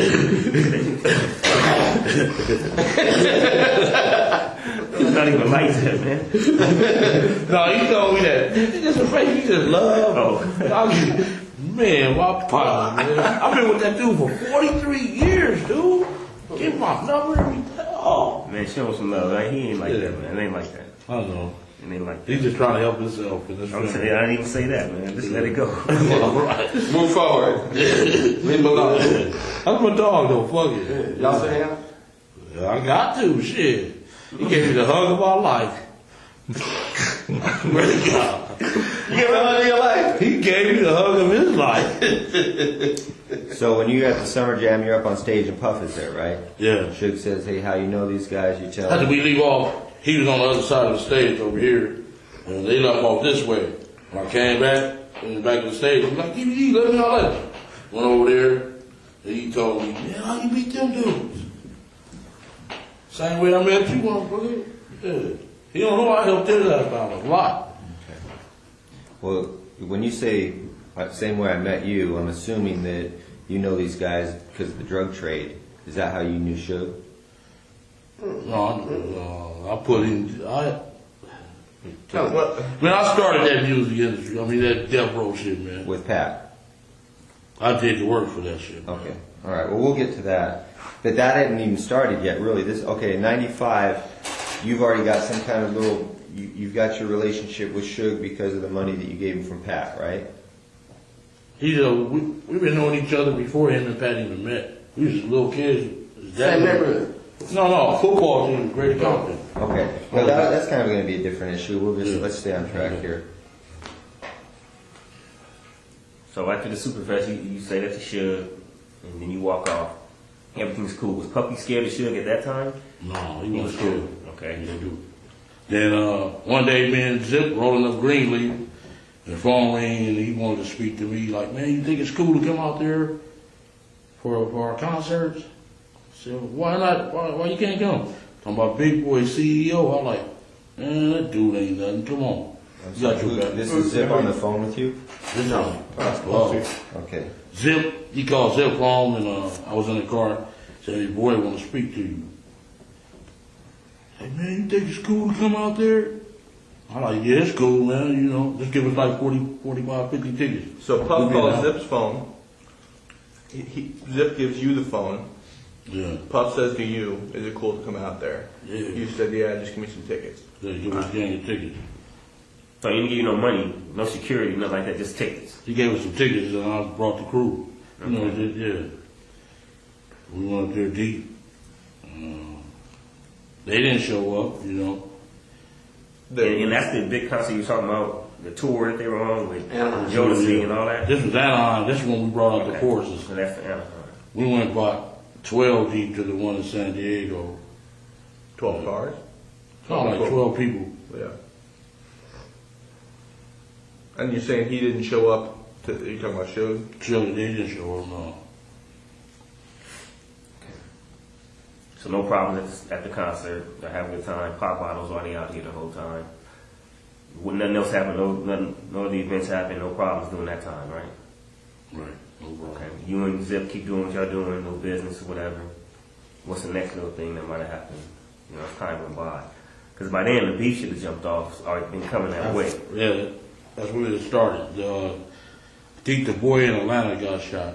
Jake. Is that Suge partner from? I think he's from Capitol Park. Yeah. He got shot. That's what really scared the boy, you know. You know anything about that murder? Did he do it? Did Suge have something to do with it? I mean, did Puff have something to do with it? Yeah, his boy shot him. So that's the truth? You know from fact or you know from hearing? I mean, you know. I wasn't here. I know you weren't there. I was from hearing. Inside stuff or just street stuff? Inside. So Wolf did? Yeah. Wolf did kill him? Yeah. All right.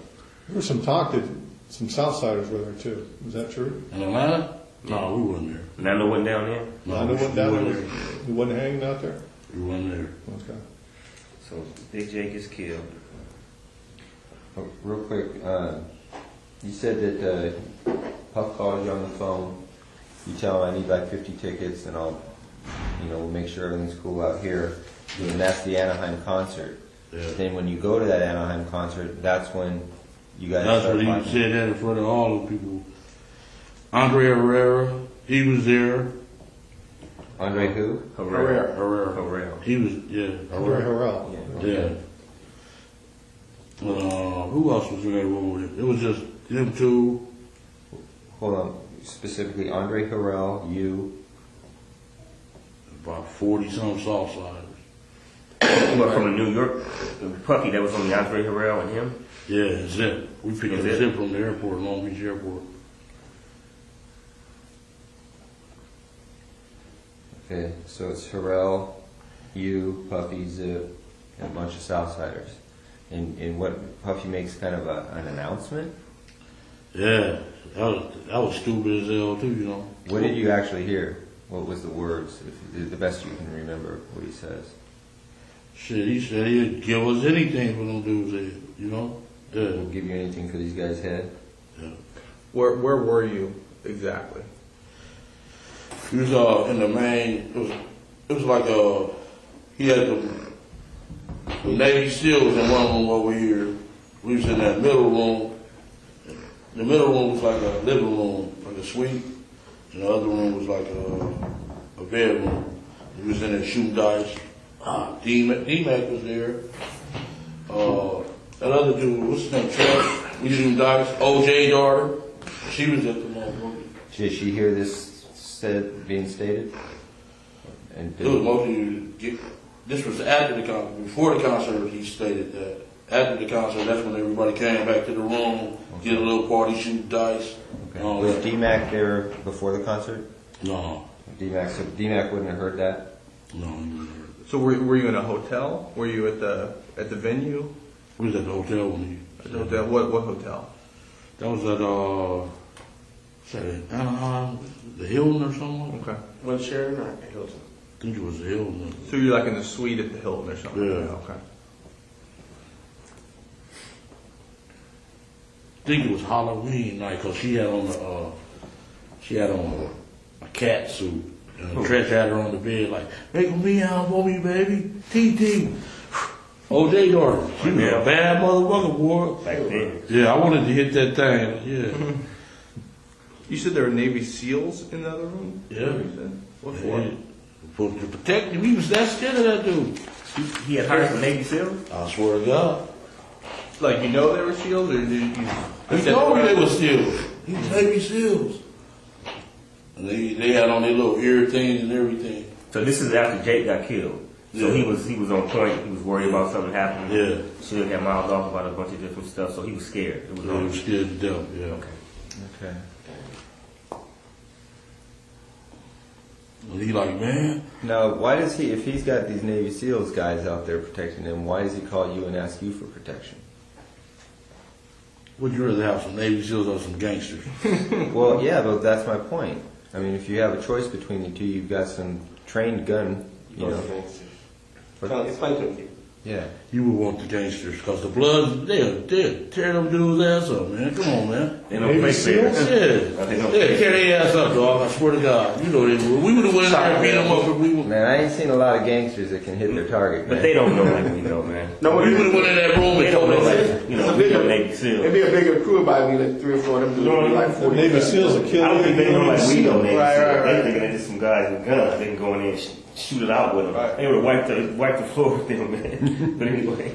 All right. So he's got both. He's got his legit security, and then he's got his gangsters. Yeah. Well, let me ask you a quick question. When you guys rode, who was all with you? As far as the main crew who rode with you when y'all was, you know, with Puff, hanging out with him, or, you know, bodyguarding, whatever you want to call it. You, who else? Face the love. You went, We went. Corey sometime. Lane, all of us. You know, the little crew. the whole No, crew. well, that crew that day. Who was there that day? At Anaheim. Anaheim? Mm-hmm. Everybody. Everybody. Yeah. Whole fucking neighborhood. Give us 5 names of people who would say, "Yeah, we heard Puffy say that." You don't have to come from. They don't. Al, Corey, Wynn, Third Rock, all of them will tell you shit.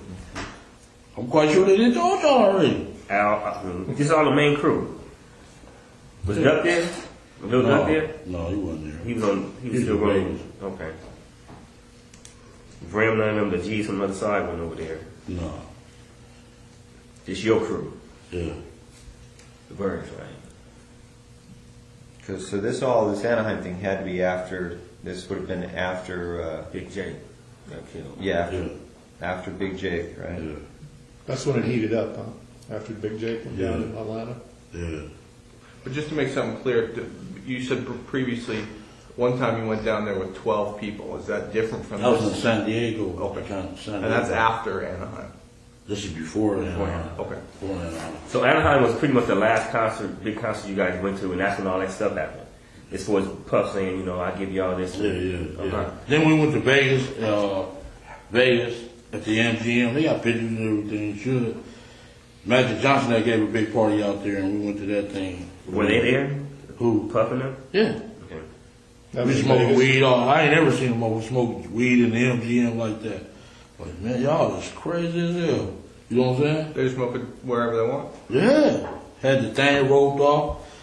Yeah, that was some big shot shit. I was like, boy, y'all got, because in Las Vegas, they'll take your ass to jail for a joint. You know what I'm saying? A half a joint. Now, Go ahead. I just wanted to get back to the schedule. Yeah, just get the timeline in order. Big Jake gets killed in Atlanta. The thing in Anaheim happens after that. What point, if you remember, is it when Puffy takes the stage and says, "Hey, if you don't want your producer," or I'm sorry, that's when the beats. Yeah. When does that happen, though, in relation to these other events? Because we're trying to set the stage here, and it's important we get this in order. Had that already happened before Jake gets killed in Atlanta, the bodyguard? My girl got all that memorabilia. I could go look through that shit. You know what I'm saying? That was back in New York, right, when that occurred? Yeah, when he was on the stage. And really, the Wu-Tang was on their ass. They was the one dancing all in their face. You should have started a beef with them. You know what I'm saying? Puffin was like little kids, you know, Junior Mafia. Yeah. I think it happened before, though. Before Jake? Yeah, before Jake. So you could see Suge getting up on stage, making fun of Puffy. Yeah. Because that was like the thing that started. Or did it trigger it? Everything. Before anybody got shot, killed, That was security. a lot of disrespect. Yeah, that was disrespect like fuck. I mean, because that would set kind of a motion for Atlanta. That had to be before. Okay. All right. Okay, so right now we just got to Anaheim. Let's go back to, you said San Diego was before Anaheim. Yeah. What happened in San Diego and how'd that develop? Zip came on the street and said the boy wants to come down there to the concert. We jumped in the Zip van and my SS and rode down there by 12 deep. Matter of fact, the Dallas Cowboys stayed in the same hotel room. Okay, let's hold on there just for Same a second. hotel. Same hotel, yeah. Okay. Same hotel, not the same room. So Zip called you or you were with him? He came on the street on Burris and we jumped in the van, went out there. Now, when he said that you guys going out there for business, like to work with Puff, or just going to have a good time? Going to have a good time. Okay, so Zip Cameron Burris is in the van. He says, "Hey, my boy wants to come down here." Did come down to San Diego. And then from that point, when Zip tells you that, you guys leave that day, or is it? That second. Oh, yeah. okay. So it's that day you guys go to San Diego. Yeah. All right. Who drives down there with you? Who drive down there with me? In the van.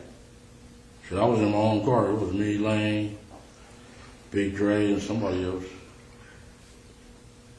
We jumped in, and everybody else jumped in the van with him, the party van. What color was that van? Black. Is that a different one than the one in Vegas? Maybe you said he was in a van in Vegas, so it was the same one. No, he was in that black Benz in Vegas. Oh, Benz. Like Benz. So. Yeah, he said Benz. Mercedes Benz. Okay, but you did say something about a van in Vegas. We'll get back to that. But you said everybody's in a van acting like a bitch. Oh, that was it. That was a renter van. We Okay. No, it's cool. All right. So Dre, Lane, Davis, you're all in what car? You had the. SS and Paul. And everybody else gets in the van with Zip. Yeah. And you guys go to San Diego, and where do you guys stay? Wherever I don't remember the name, but the Dallas Cowboys that played San Diego Chargers that weekend. Was it near the water, or was it on the Main Street, the gas lamp district? It was the Sheraton or the Hilton. You remember seeing water? Was it off the water? No, it was that night.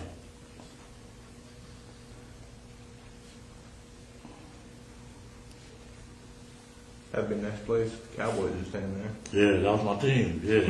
Well, that should be easy. There was a lot of girls, boy, they groupies, business women. Yeah. Okay, so you and Zip and the rest of the crew down there, you run into Puffy at the hotel or at the concert? We ran into him at the concert, then we went to the hotel after the concert.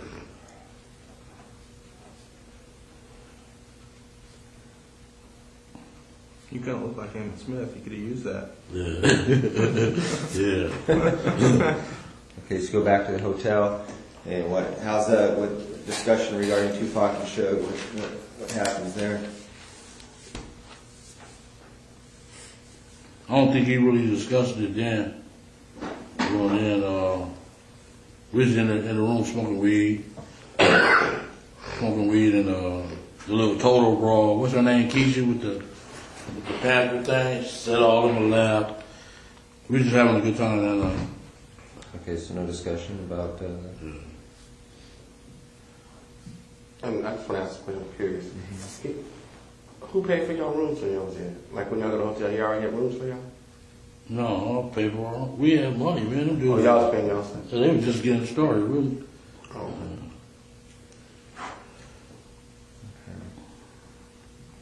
All right, so San Diego happens. Then is there anything else that happens between San Diego and Anaheim?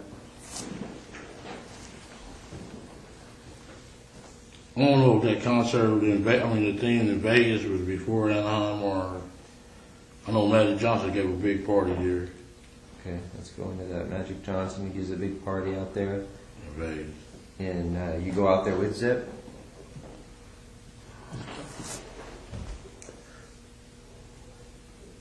We stayed in Treasure Island. That was the Holyfield and Douglas fight, was it?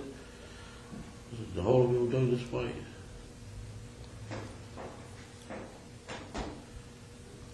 The night Fan Man. You know, Fan Man. Holyfield Bowl, wasn't it? Okay, it was the night of that Yeah, fight. Holyfield We Bowl. stayed at Treasure Island. Al they got the rooms for us and everything. Then Al got the room for you? little while? Yeah. Yeah.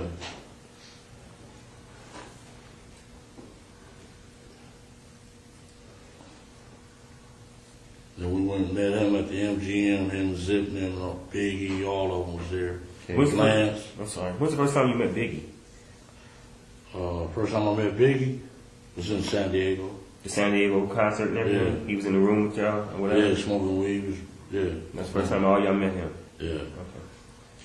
Good question. Break and then All right, play I was- second half. You read my mind. I was going to do it at about 3 o'clock, so you beat me to it. We're going to take a recess at this time. During the recess, you are admonished not to talk or converse amongst yourselves or with anyone else on any subject connected to the trial, or read, watch, or listen to any report of or commentary on the trial of any person connected with this case by any medium of information, including without limitation, newspaper, television, internet, and radio, or form or express any opinion on any subject connected with the trial until it is submitted to you. We'll have you guys back here at 3:15. Please rise for the jury, everyone.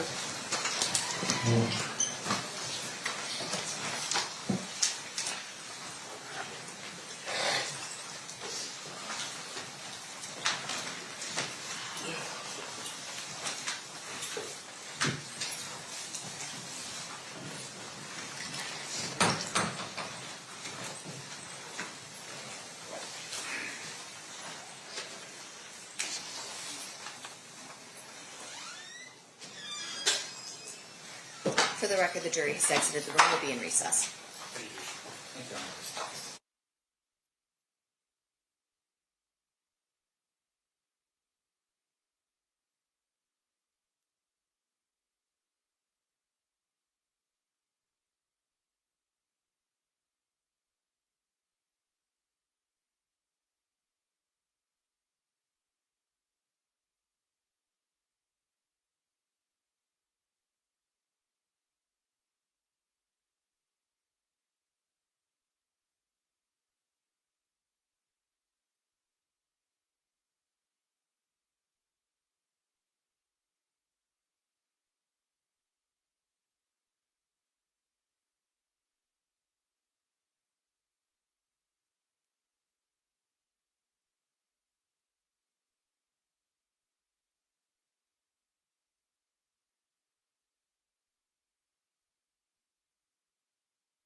All right, looks like we've got our scheduling issues kind of ironed out a little bit.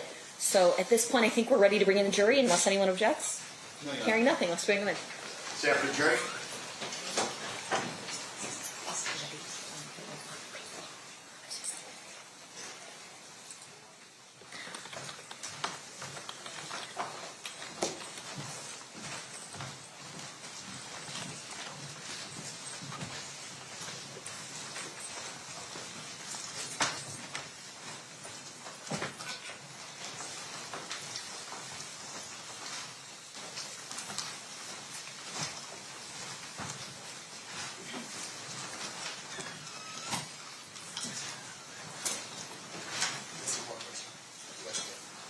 Okay. We have one juror still in the restroom, so everybody can be seated, and then when our other juror comes in, just rise for him real quick.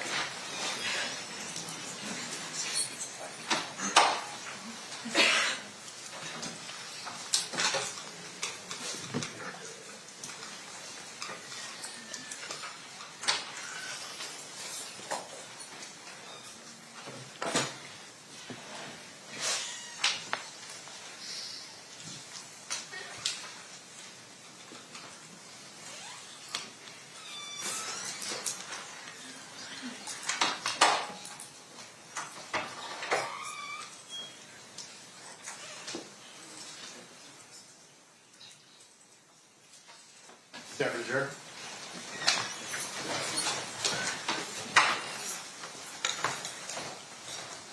Do the parties stipulate to the presence of the jury? Yes, Your Honor. You may be seated. All right, it looks like we are still in playing Exhibit 117. State, you may resume at this time. Thank you. Okay, so no, Bureau got you guys the rooms at Treasure Island? Yeah. Okay, and it's Magic Johnson party you guys to go to. It's a Holyfield fight, and you remember it? Who's fan? Fan Came down in the ring. Remember? Oh, yeah. Parachute. Yeah. Oh, yeah. Yeah.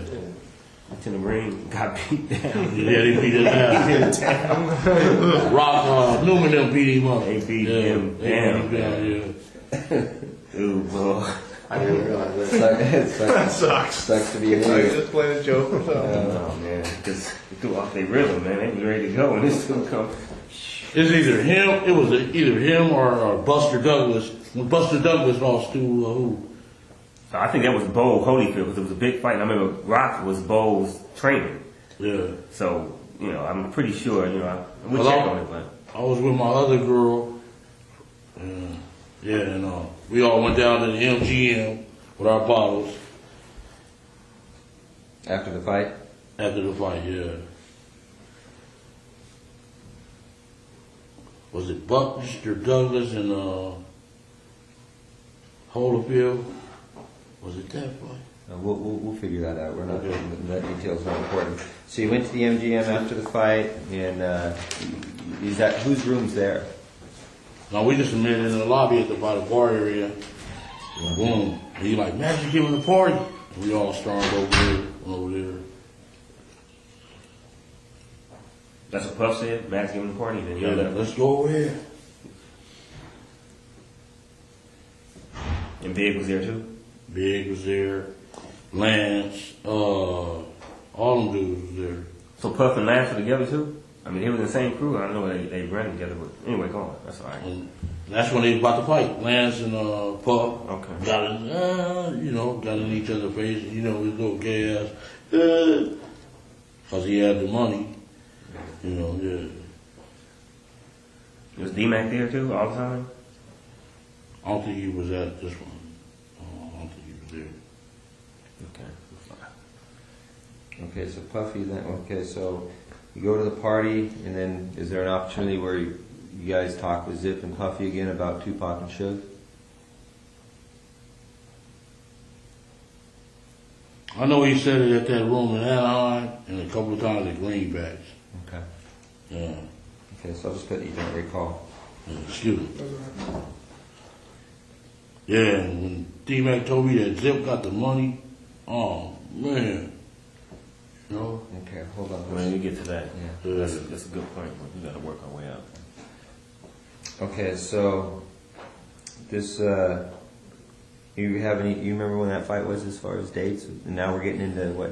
Are we in '96 yet? No. We're still like 94, 95, right? Late 94, early 95. Oh, yeah, when that fight happened. And then that's the same time, in the beginning, I think, of 95, when the BET award season is in the beginning of the year, Suge said that, fight came along. That was a Source Award, he said that. Yeah, but you know how all the awards started, January, February, March. And then the fight was in the summer, wasn't it? Wasn't it a summertime fight? Was it hot out there? I think it was winter. So end of the year, end of '94. Yeah. It was Buster Douglas in Holyfield. Okay. Fight, yeah. All right. Okay, so discussions regarding, I'll give you anything you guys want to take care of those guys. That's like a year and a half, 2 years before it ever actually happens. Maybe about a year. Well, he's killed in late '96.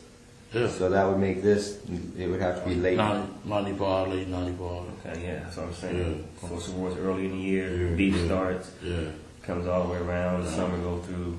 Yeah. Okay. Concerts. Tell us what happened that made it something other than just him frustrated and boasting. Now, I'll give you guys anything. I mean, what made it a specific, like, hey, I'm serious, I want you guys to kill these guys? I mean, When he told me the greenback. How'd that go? Like, what was the conversation? And who's he? Puff said. Yeah. Okay. This is specifically at greenbacks, right? Yeah. How's it go? How's the conversation go? I mean, okay, listen, I'll do it, but I need $500,000, or, I've got somebody who will do it, but I need $300,000. I mean, we need really specific details regarding that. Yeah, we wanted $1 million. Okay. All right, so you meet him at Greenbacks for lunch or dinner or what? This was dinner. Okay. Who else was there? Shit, all of us, Corey, everybody. And everybody's listening to this All conversation? Huh? Everybody's hearing this conversation between you and Puff? What was he talking about? Talking to me. We had went downstairs. 'Cause when we got there, we was laughing at him. Because he was with this broad that sucked dick. Just sucked every dick in there. He all hugged up, kissing with her. We was laughing like a woman. Like, man, what you laughing at, dog? Man, don't just come out here getting any broad, dog. I took him downstairs and he's like, man, I gotta get rid of them dudes, man. They're gonna be a problem. Is Zip there with you? Yeah, Zip was, yeah. At that conversation? No, he wasn't at the conversation. It was just me and him. So he tells you seriously, man, I need to get rid of these guys. I mean, he's looking at you in the eyes and he's like scared. Yeah. He's scary, dude. Still is, huh? Yeah. Now, when he asked about it, he always said both of them? What he said, should mostly, or he just always talking both of them? Yeah, when he had his boy on after he made the record. But before that, it was just should. Yeah. And then after Hit 'Em Up came out. Yeah, that pissed them off. So he's like, kill both of them. Yeah. So there's going to be two separate conversations then? Yeah. 3 or 4. Right? Or, yeah. So was Anaheim was just about Suge? Anaheim was about both of them. Okay. Anaheim was about both of them. And he said it in front of all those people. I couldn't believe it. You know what I'm saying? In Anaheim? Yeah. Whole room full of Crips. They motherfucker go after his ass. Yeah. Okay, so he tells you, I need to get rid of him. At Greenbacks, you and him down the stairs, and you tell him, I do it for $1 million? Yeah. Then when that shit popped off, he Zip like, shit, this y'all perfect, Yeah. I'm like, man, we ain't got no pistols. He came over with pistols. Okay, so he says, you tell him we'll do it for $1 million, and he's like, okay, I'll do it for $1 million? Yeah. He agrees, you shake on it or something like that? Yeah. What happened? Gentlemen, he like, man, we'll wipe their ass out quick. It's nothing. See that done, that's easy. Did he front you any money or anything? No, he didn't. But after it happened, he called, what's the name? Zip. Is that us? That's us? And the broad was even calling Faith. Yeah, that's us. You know, She wanted it done too? she was calling Zip. Is that us? That's us? I'm like, yeah, that was us. Was Keefe, I'm sorry, was Biggie ever involved in any of these conversations about hitting No. Tupac? Okay, it was always just Puff and Zip. Yeah. You think he knew about it, or he was just like, whatever, he was doing his own thing? He was like doing his own thing. Lance kind of kept him kind of out the window. Yeah. So this is all Puffy's doing? Yeah. Puffy was scared of the dude. Period. Okay, so you guys make the deal for that, and then you guys aren't out in Vegas then with that intention. That's not why you're in Vegas. We've been going to the fights since Pat days, you know, the 80s. So y'all geared up to go to Vegas, and y'all was going anyway, not even knowing who else was going to be down there. Nothing. Not knowing if Pac and shit was going to We be ain't down got no pistol. We ain't got no pistols down there, and shit, it was right there. This is your perfect opportunity, baby. That was Zip talking? Yeah. Because of what happened with Duane? Yeah. Y'all see the surveillance I got in the car with him, in that Benz. The brawl was in there first. Foxy Brown. She was in? She was in the car with him. Okay. He told her we need to handle some business, so she got out and I jumped in the car. He had a little secret compartment.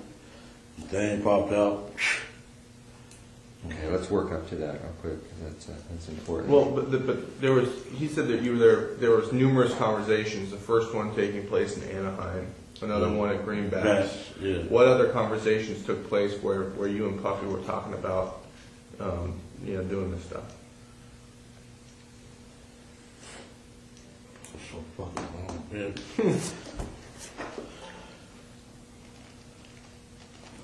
So just to jog your memory, you're down in Anaheim. Puff gets up. He says, I'll do anything to get rid of these guys. Everybody kind of, cool, that's cool, whatever. He takes it to another level. He's more serious. You meet him at Greenbacks for dinner. You guys step off to the side. He talks about, hey, how much you want? I'll give you $1 million. Yeah, we went downstairs. You say, cool. Yeah. Consider it done. All right. Now, what conversations between Anaheim and that conversation, or that conversation and the incident? Any more conversations in there about getting it done? On the phone or in person, either one? Does it ever call you on the phone? No. I know after it happened, he kept calling, that us? Yeah, that's us, motherfucker. Yeah. Did Zip ever try to push it, like, hey, the boys still talking about, getting this done? Yeah, he just said that's our perfect opportunity. That's it. But in between, he never said nothing, like he was trying to, almost broker it. Like, yeah, I talked to Puffy, asked him, y'all gonna do that still. No, he didn't say that. Who brought up the amount of $1 million? Shit. He did. Puffy did? Yeah. Okay. Wasn't you? No, it wasn't me. I'm shit. $1 million. I'll take it. Yeah, take it for 50. You know what I'm saying? Shit. So he brought up them $1 million. Yeah. Them project dudes will kill your ass for $1,500. You know what I'm saying? Shit. Tell me about that. So basically, all right, then you guys are here to go to Vegas. Y'all had planned to go to Vegas a couple weeks. Got the hotels. Yeah. And then who all drives out there? All you guys is. All of us, yeah. Shit, we had left from Greenbacks. Give me 1 second.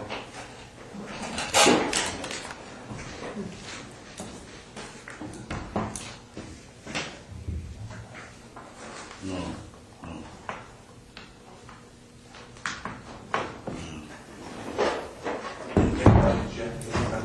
Okay, so y'all, everything good?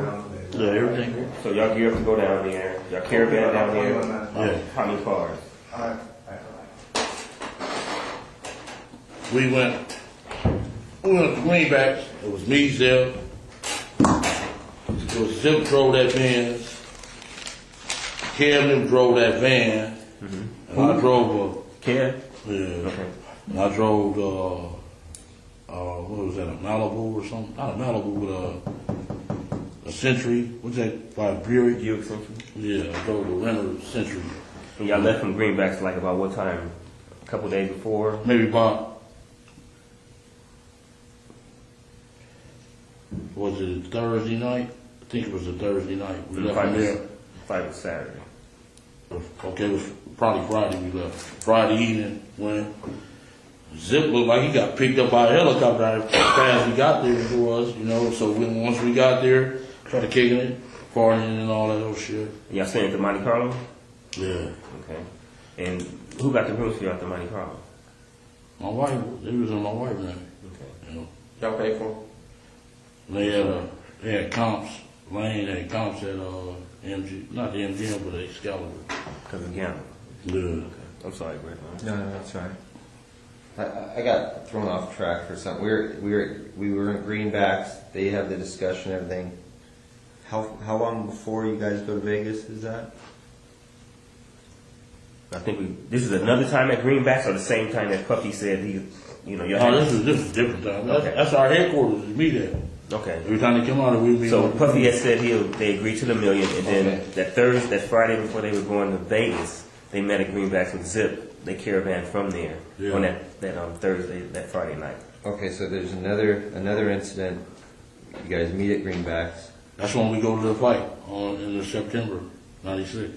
Okay. And you leave from Greenbacks to go to Vegas. Yeah. And that's when Kevin's driving the van. Corey, Detroit, the dude from Detroit, Tracy Session, Wynn, all of them was in that van. Me and my girl was in the Century. Zip rode with somebody else. Who's driving the Cadillac? Lane and them didn't come to the next day. They came on Saturday? Yeah. Like what time did they arrive on Saturday about? I know I'm getting ahead of it, but just trying to clear it up real quick. They rode about 2 or 3 o'clock. Okay. And who came with him? That whole crew was in the car, nobody else? Nobody else. Just those three? Minus the people minus you? Dre and T? Yeah. Hey, real back at Greenbacks, when you and Tuffy talked about $1 million, you said you walked downstairs. Did he say, come meet me downstairs?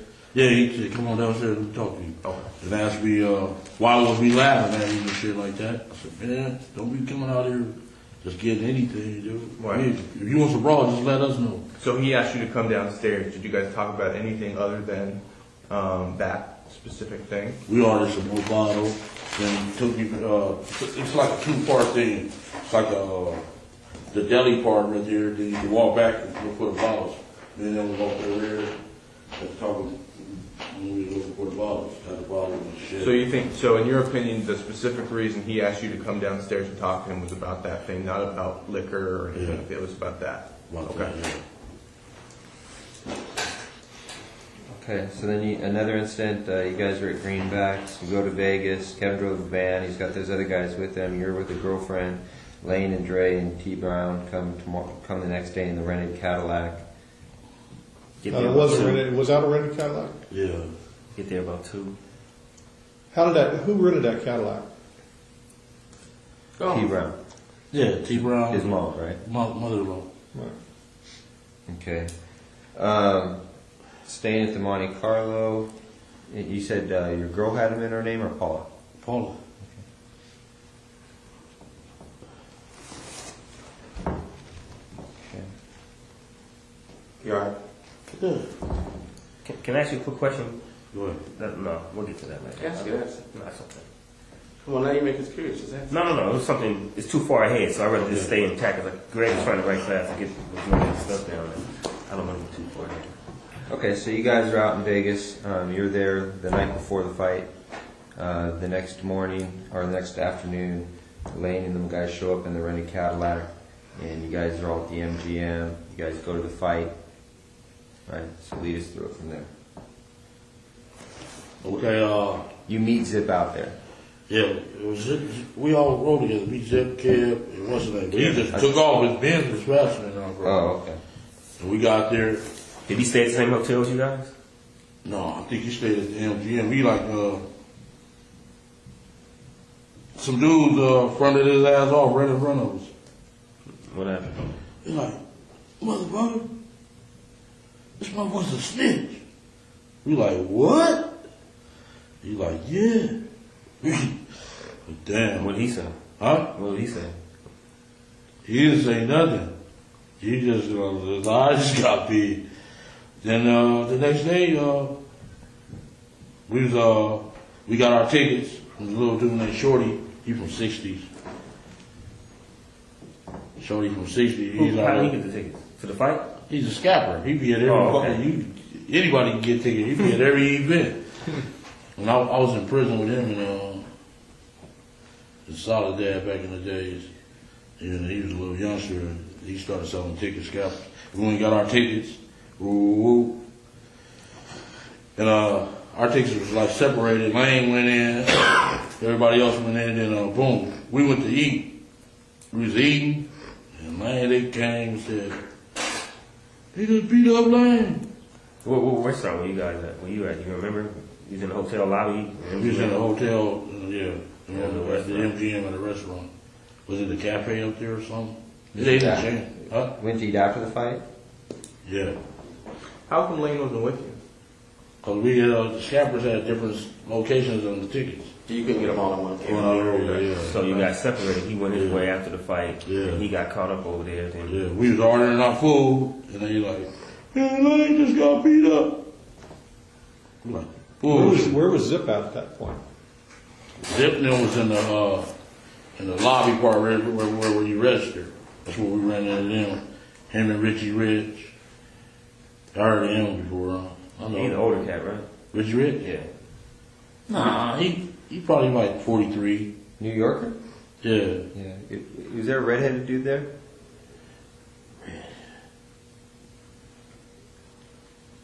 I know Richie Rich was there, and Richie Rich. There was a few New Yorkers though was with Zip. Like, man, y'all need some help. We got this. That's what they said? And all these other cats? Yeah. Well, how come everybody else was at the restaurant with you? Everybody knew to go to the restaurant, but Lane was on his own by the doors. Yeah. Well, why? Something's missing. Why is he at the doors and everybody else is at the restaurant? We all went. He was supposed to come to the restaurant too. He just forgot or something. They seen his motherfucking ass and beat him up. He couldn't get there. Yeah. Okay. But on the surveillance, it seems like he's standing there He's waiting. hanging out. He's hanging out. Like he wasn't on his way nowhere, walking. Y'all seen us at the restaurant? Well, yeah, they got video cameras all over them. But him, he wasn't. He was. Y'all seen me? He's like posted up. It looked like he was looking at them when they walked by. Yeah. Well, like he was waiting for him, you think? I mean, I don't know. Whether he wasn't waiting for him. That's what we're asking you. A lot of this, You know, we be after the girls, man. Yeah, but it seems like so you guys get your tickets from Shorty, you give them out. All right, we can't sit together, so let's all meet at this restaurant afterwards. All right, Yeah. everybody bolts after the fight. Everybody comes back to the restaurant except Lane. Lane's standing by the doors. Why is Lane standing by the doors and everybody else is on board, knowing to go to the restaurant? I don't know what his thoughts was. Okay. Okay. But before that, before the fight, before Lando had, the beat down or whatever you want to call it, no beef with nobody as far as them. Did you guys even see Suge and them at all? Yes. Didn't see them, didn't nothing? Yes. Nobody said they here, them dudes here, nothing like that. Nothing. And then, okay. See, it would seem to me that Lane may be working his way over to the restaurant where he's trying to find you guys, but then he sees them. He knows automatically he's going to have beef with them just because of the mall incident. Yeah. So he may be just trying to Post it up, trying to wait for you guys to pass by. I'm sorry. Yeah, he probably was. Yeah, you're right. That would make some sense. Yeah. Yeah. He just got separated. Okay. So he. Y'all seen us at the restaurant? No, the film, the casino. Shit, Darren was the waiter. Y'all seen me and him get I can't believe you don't remember seeing me at the house on Compton and Vegas, all that, man. I can't believe it, man. This task force has been around a long time. I can't believe you don't remember seeing me, man. I shook your hand a couple times. I'm like, what's up, man? What's up? Just kept moving like you knew me.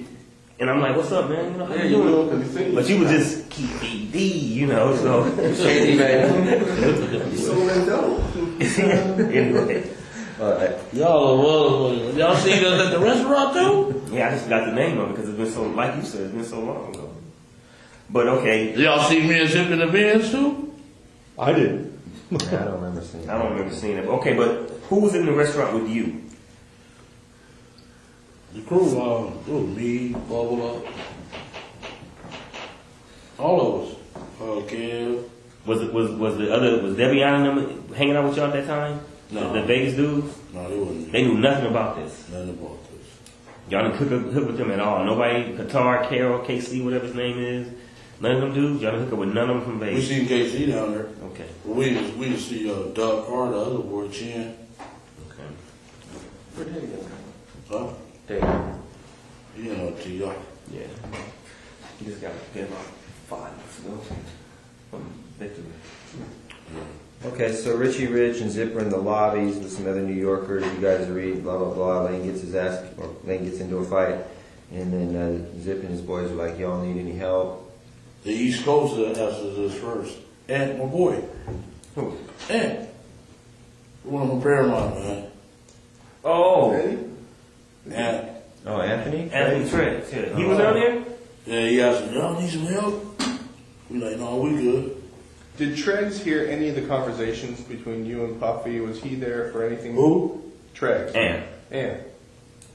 Yeah, the one you're talking about right now. No, he didn't. Did he? Cadillac? Is that Cadillac? Yeah, the one. Yeah. Yeah. Was he there for any of the other conversations or anything? No, like Cadillac was Reed. That's true. Oh, that's Trevor, yeah. The other one was. Ant was the other dude that came with the other car. That's right. He was Reed. He was there. We seen him first. He like, he jumped on Lane. Ooh, what's up? Y'all need us? We like, no, we cool. Then we ran into Zip them in the lobby. That was the light-skinned kid that stopped us and talked. That was Ant. When y'all was watching, he stopped us to talk to us. And we met Zip and them in the lobby. We went all out to the parking lot to get the cars. Okay, let's stop right there. The whole crew? Yeah.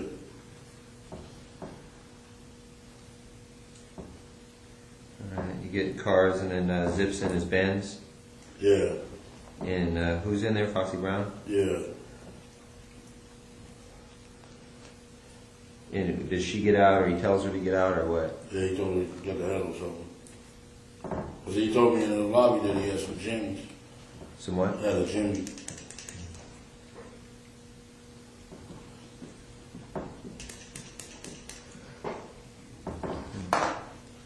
You need one? Thanks. And you get in where Foxy Brown was sitting in the front seat? Yeah, and she got out. She was wearing pink, little pink thing, and I jumped in the car. He gave me the jimmy. Who was Lane and all them? I'm sorry, Greg. He was waiting on the cars. So they was in the valet waiting for the cars. You had already gotten in his car. And hold on a second. Where does he get the gun from in the car? A little secret compartment. Popped up. Popped up, yeah. In the armrest? Yeah. He gave it to me.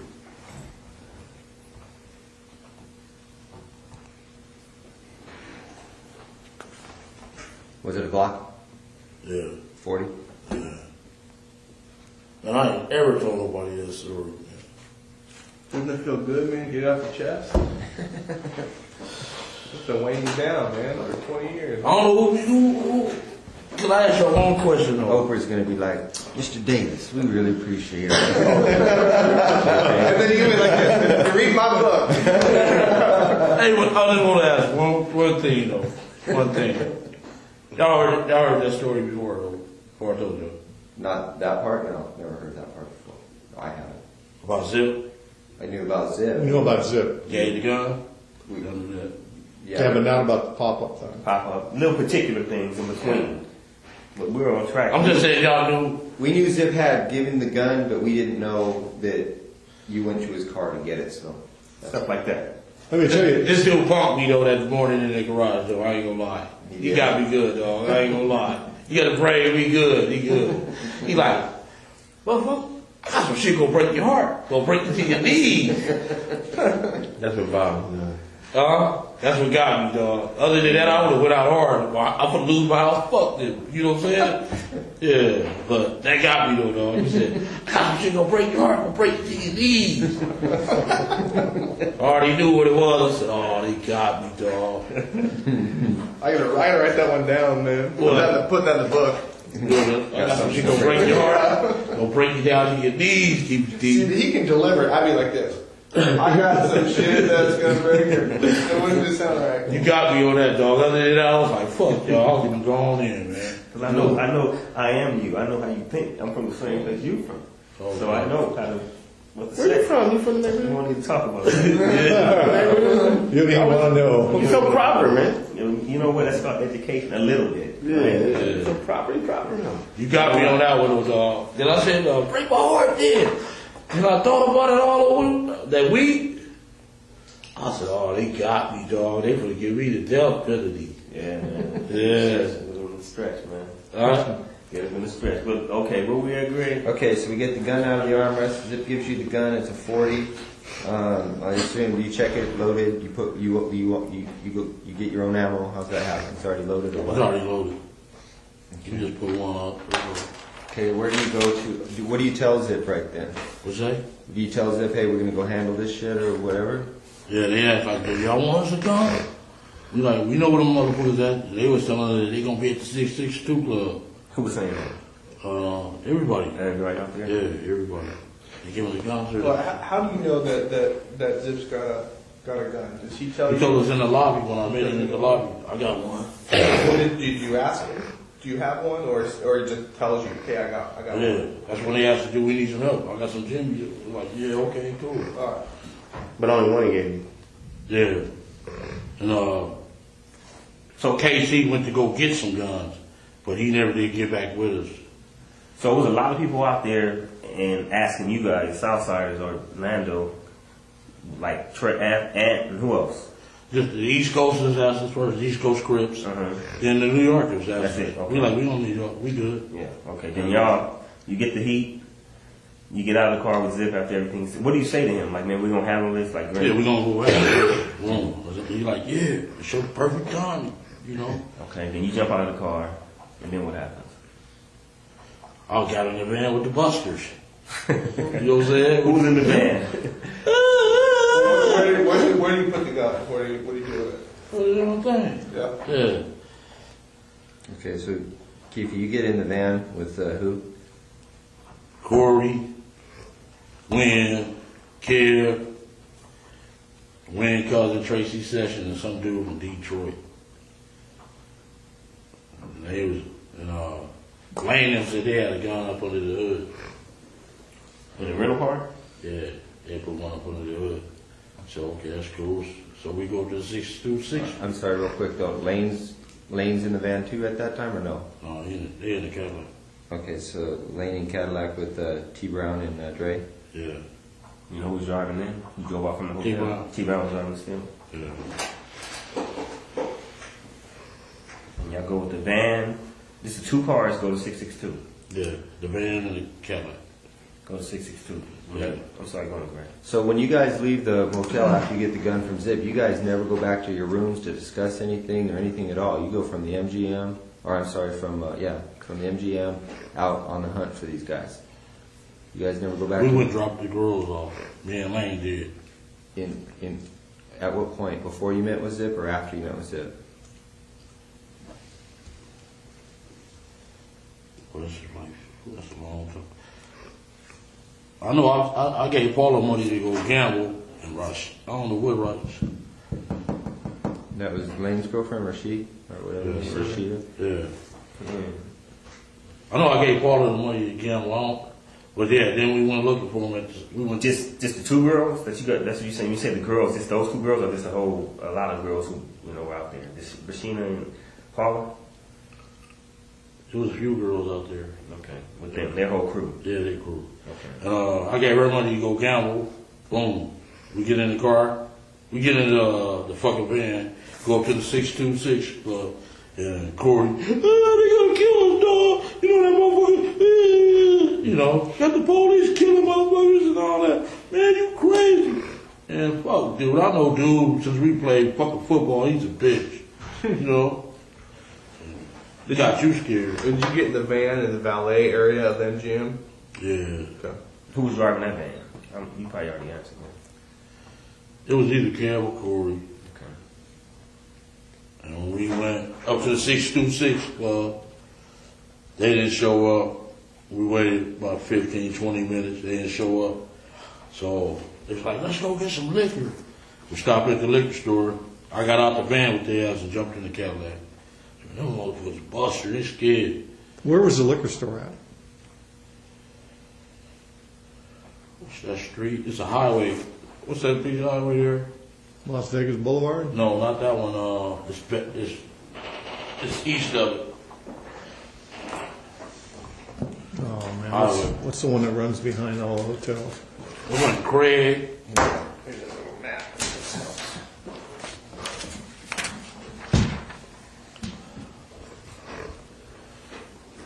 They may or may not be on that map. That's just the intersection where the killing went down. This east of this. Just a little liquor store. Yeah. It was a little, what was it, 7-Eleven or something? Real close to the 6265? Yeah. 6265? It's a big highway. It's in Merlin Boulevard. One of them.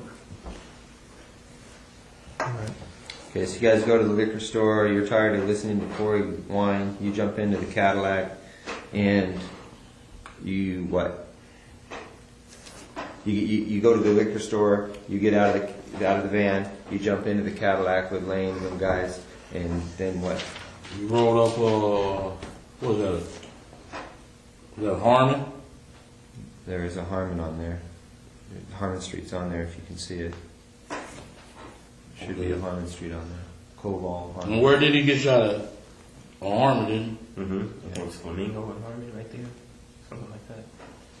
No, it's on this street in Harmon. He got shot. Yeah, Koval. We was, I think it's Merlin Parkway or something like that. Is it called that? Yeah. I think the little liquor store was right there. Then we came up Harmon, got to Las Vegas Boulevard, and shit, here they come in that BMW, like gang of cars, and brawls, Tupac. And we like, there they go. Made a U-turn. We wasn't supposed to make a U. We just wanted a U-turn, and they was in the middle lane, and we just pulled up on the side and checked every car to see where they was. So what directed your attention to him was some girl shouting at Tupac? Tupac. He gave himself away. Otherwise, they would have got away. He all hanging out. You know how he do. Oh, they would have and he ain't got him. You did a U-turn, so then you pull alongside of it. You guys are in the car. Have you already handed Lane the gun at this point, or at what point do you hand him the gun? I thought he was going to pull on my side.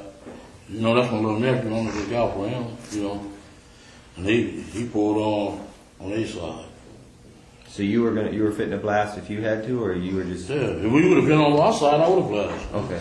So you hand the gun to the back seat. Yeah. You can hear Lane. I gave it to Dre, and Dre was like, no. And Lane's like, give it. He popped it to us. Now, when you first talked to you a few weeks ago, you did say that Orlando was behind the driver. Is that right? No, Orlando was behind me. The passenger. Okay. Dre was behind the driver. Okay. So when you passed the gun, you passed it to Dre? Yeah. Okay. He was the closest to him. He you know. He didn't want no part of it? Yeah, he was scary. All right. I known he would be scary, but when I got out of jail, they said he was a bad motherfucker. Dre? Yeah, I'm like, is that right? He used to feign all that shit. All that shit. Oh, what we gonna do? Could be Dupat. His girlfriend liked to kill him. Huh? His girlfriend killed him, didn't she? No. I think you're... No, she didn't. He just had a sinus problem. Okay. Okay, so Lane, so you guys pull up alongside. This is essentially, I think, what...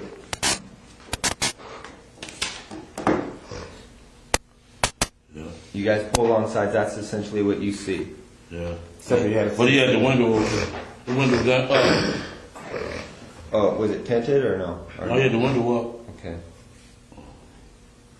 So he wasn't out yelling at the girls at that time? No, he was there, rolled back up the window when he went on the street. Okay, Lane starts blasting. You say Suge looks over, he sees you. He looks right at you. Yeah, he looked at me. Okay. Why are you looking right at me? Fucking known each other since we were 7, 8 years old. When he looks over at you, And then, Tupac's busy getting shot. Evidently, the story is Tupac's trying to either get out in of the back seat or something. Yeah, what do you see happening inside of their Jumping car? in. I seen a bullet going Suge's head. I thought he was dead. You see He wasn't straight, something in the head or something. A piece of glass went into his neck right here. And he had a thing in his head. He had a little graze on Yeah, it. he got a graze on his head. I thought he was dead. Okay. So, I'm sorry, did you guys stop the Ebola stop the car and just let him get off? Yeah. Then we made the right. Okay, but he stopped what you said. Well, he boom, boom, boom, got off, then he took off. Then we made the right, and some bras in the sea breeze was following us. Stupid bitches. Then we shot their window out and they stopped. So Tupac's trying to jump in the back seat. And what Suge doing? Just ducking? Ducking. He couldn't really duck because he was too big. Yeah.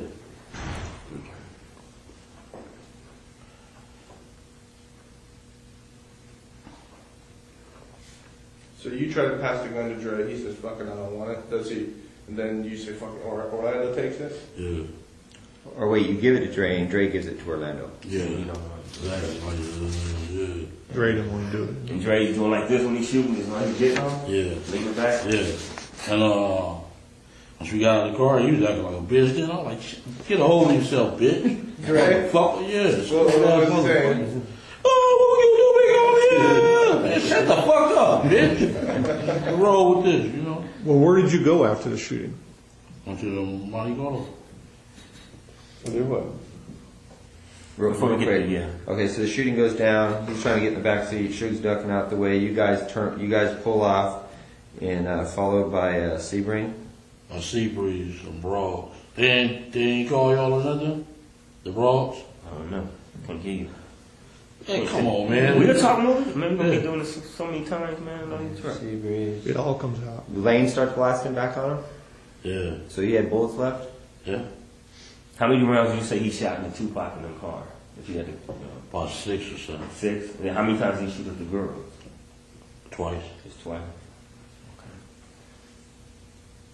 Afterwards, when you guys are rolling, just rolling to the hotel. You go straight back to the hotel. I went and parked the car by the carriage house. By the carriage house. You dumped the car and just left it there for. We left it there at the carriage. It's a parking lot on the opposite side of the carriage house. We left the car there and put the gun on the tire and left. On the tire, front wheel tire, back tire, what? Front tire. And then left. And left. Was there any bullet holes in the car? Because somebody said somebody shot back at you from. No, ain't nobody nothing like shot that. back. No, there was never no bullet holes in the car. Never. Okay. Which tire on the front? You're the passenger side of the Passenger side. When Orlando was shooting, was the gun all the way out of the car? Or was it in the car at all? Do you remember? We got the shells out of there, though. Did you? Yeah, we did. On your way to park the car? When you were leaving to go park the car? The next day. You're saying. Both of them. So the next day, oh, you didn't go back the next day. We rolled back the next day. The gun was gone. The gun was on the tire when I left. The next day, though. I got in my car was. Well, I was in a rental car. I don't know what they did with that. Other than that. Well, Keefe, man, you just got this gun from Zip. You don't want him implicated in the shooting. Now you've got a loose end because you put the gun out there on the street like that. Could come back to Zip because we don't know, and you don't know at this time whether it's registered to him, his people, whatever. I understand. That's kind of lame. No, that's just something. Okay. He don't give a fuck about Zip. Yeah. He just At does. that time. No, he don't think like, you know what I'm saying? He ain't thinking like that. Well, why would you leave a gun? He's not thinking like, y'all thinking intelligent like Outside Las that. Vegas, They and you just killed, they just did a big murder with it. They're not thinking like that. You want the truth or you want me to tell you a lie? You want me to lie? No, I want the truth. Okay, we left the fucking gun on the tire, dude. That's all. That's all. That's the last time I seen the gun. That's the last time you saw it. Yeah, they don't think like that. You want me to lie? I can No. throw it We out. don't get us anywhere. I just can't believe you do that in Compton. What's No, that? that's what they did. They don't think like that. We just left it on the tire. I guess I don't know what T Brown did with it or whatever. What he got. It wasn't our concern. We did what we had to do. Boom. And I Plus they and don't I drove back in my. my. Me and Lane drove back in the car. Went on home. Immediately after that? No, the next day. So what y'all do At the gym. after y'all left the gun on the tire? Where'd you guys go? Went and smoked weed and drink. Yeah. Where? At the hotel? At the hotel. And party. In the room? Yeah, y'all see the surveillance? I don't know. Okay, the carriage, you guys park it in that parking lot. Do you walk or does the van come by and you get in the van again? No, we walk. Okay, you walked over to the treasure or the We walk right upside that Coca-Cola place. There's a little crosswalk that goes straight to the Monte Carlo. Okay, so you guys go back to your room. And they pulled up in the ambulance while we was standing right there. Take our bullshit. You guys on the street with? We on Las Vegas Boulevard at the crosswalk, and they pull up the ambulance right next to us. With him in the car already? Tupac and Suge in the car. And y'all just walking. It's close. Did they see him? He couldn't see out the ambulance because he wasn't really hurt. No, they couldn't see. We didn't give a fuck. We They know I'm that. talking about the ambulance was parked right here. Right next to us. That shit was funny as a ball. God. So you guys continue, you party at the Monte Carlo, you go someplace else that night, you get strip club or anything like that? We was at the Monte Carlo. Okay. And you all four stay together? Huh? Y'all four stay together? T Brown and T-Brown and Ray. All of us there, we stayed together. By that time, the band had come back around. And, yeah, they came back. They came back. They met you at the hotel. They didn't even know we did it. Y'all didn't tell them nothing. Y'all just act like nothing was going on. Nothing was going Let me on. say something real quick. It's weird. I know how, like the way Greg probably said, it's like, y'all just did this big thing, but to them, that dude's nothing. Yeah. Y'all don't care about him. They act Yeah. like, yeah. Y'all They don't just act like he's a shit. big thing and that. They like, he's nothing. He's dead. And when we got back, the war broke out. Y'all come. We'll get to that. So you guys go back, you just party, drink, smoke. It's not really discussed. Nobody's making a big deal about it. Everyone goes back to their room to go to bed. You talk to the girls about it at all? Did you tell anybody? I don't know, man. I don't get down like that, man. I ain't tell nobody shit. That's like, I tell my nephews, them, stop saying that shit. Don't be on that internet and MySpace, man. Don't be saying that shit. They come, till they get that dude for make it ever 30 years later. Man, don't say that shit. I think someone went to the bathroom. Oh, is that what it is? Oh, no. That's strong already. You guys do that. Go back to the hotel. Do all the south side. Who all was in the room afterwards? Is everybody? Corey, Kev. Corey came later. He said, you gotta do what I said. Like, is that right? Y'all laughed. Huh? Y'all laughed. Yeah. So he came in with the news that he brought the news that he had died. He thought he had died. Right, yeah. They said they both shot up. Okay. All right. So that night goes by. The next morning, you guys go get up and you go back down to the Cadillac. I didn't ever go back down to the Cadillac. You didn't. Some other people went. Okay.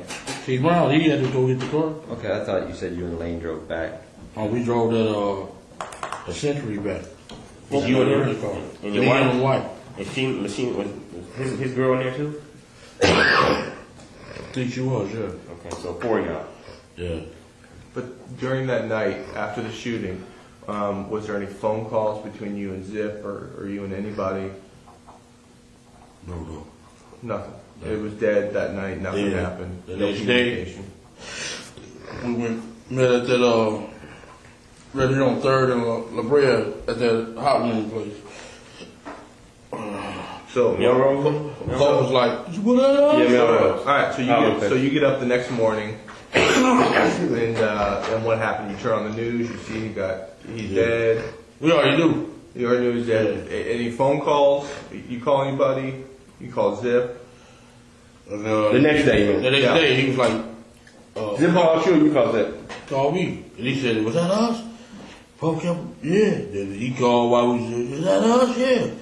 Wait. So Zip called you and said, "Is that us?" Meet me at the hot wing place. I met him at the hot wing place. And, But you said the hot wing place is here in L.A. Yeah. Okay, so let's go back to Vegas. So you're in Vegas. You wake up the next morning.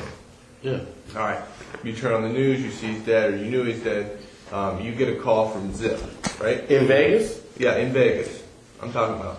Walk me through that morning. Who called you, or what did you do that morning? The next morning, someone called you. Remember, he was in Vegas, too. Right. From Vegas. We left. We got on about 10 o'clock. Then I got a call once I got back to L.A. And he said, come meet him at the hot wing place. He said, Puff, come on back. And he told him, yeah. Okay, so let's go back to Vegas. What were you gonna do about the car? What were you gonna do about the car? Or what did you know was gonna be done about the car or the gun? It wasn't my concern. You didn't care about it at all. Okay. I got my mother-in-law had rented my car. I had to worry about her car, and he had to worry about his car. Shit. And I swear, highway patrol was gonna pull his ass over, man. Y'all was Do you know if he had the gun with him still? I don't know. I know the highway patrol was on his ass for about at least 10, 15 miles. I know he was shitting bricks. You know what I'm saying? I'm like, damn. And you never know what happened to the gun. After T. Brown never talked about, No, I never knew. Okay, so you get back to LA the next day. Zip calls you, says, meet me at the hot wing place. Where at? Right by Peaks. Melrose and Brand. You know where Peaks is? Yeah. Place is. All right, so you guys go over there. Zip shows up. You guys, what happens after? What's the conversation with you and Zip? He said, Paul kept on calling, was that us? That us? And he told him, yeah, it was us. Faith called him. Woo-woo. I said, we go get our little money. He said, all right, I'm going to go back out there. Woo-woo. Okay, so Puff called Zip and said, was that us? Faith called Zip and said, was that us? But you talk to Puff too? Yeah. Yeah. So when you're talking to Zip, when you're at the hot wing place talking to Zip, Puff, he calls. Yeah. On Zip's phone or your phone? Oh, Zip phone. And Zip gives you the phone? Yeah. Okay. Kept on saying, was that us? Zip was like, yeah, that's us. So everybody was happy. Yeah, man, they wanted, we needed some money, man, because y'all raided our house and took all our guns. You know what I'm saying? So that when you talk to Puff on the phone, does he ask you, was that us? Yeah. And then you say, yeah. What's his response? He was happy as hell, shit. And did you ask him then about his money?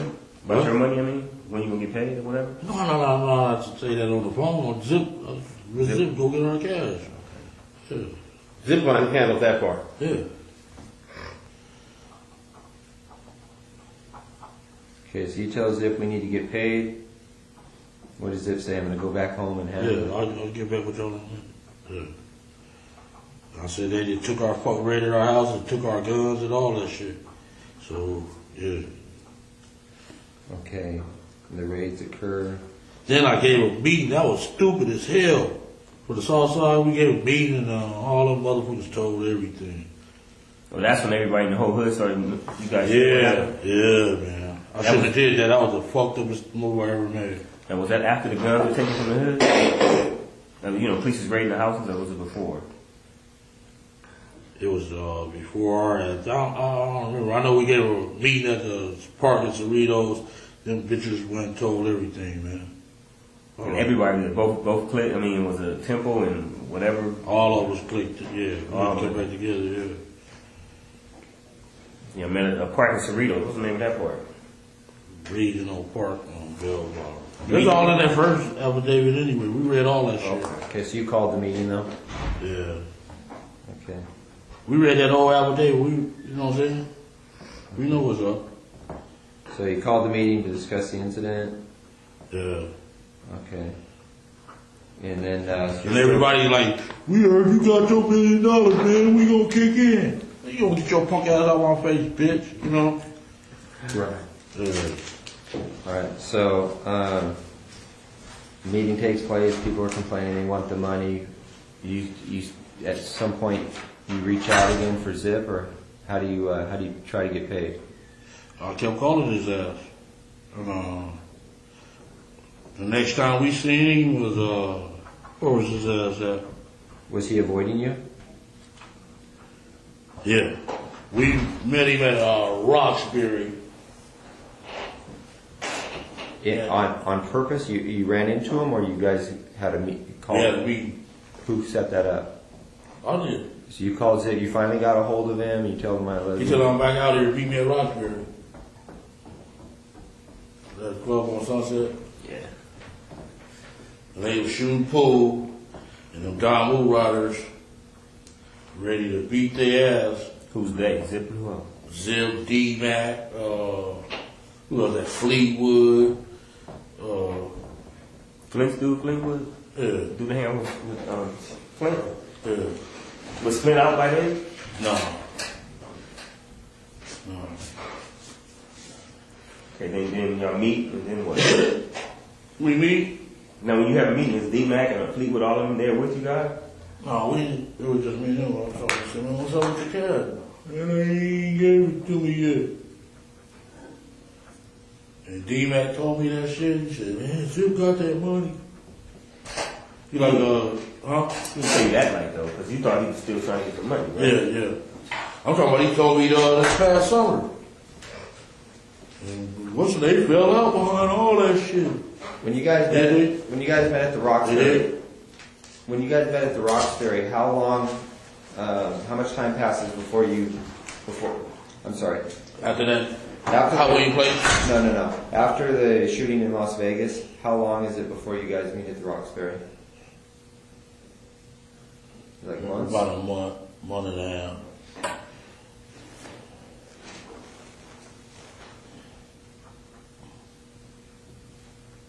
And so he tells you that Puffy hasn't paid him yet, right? Yeah.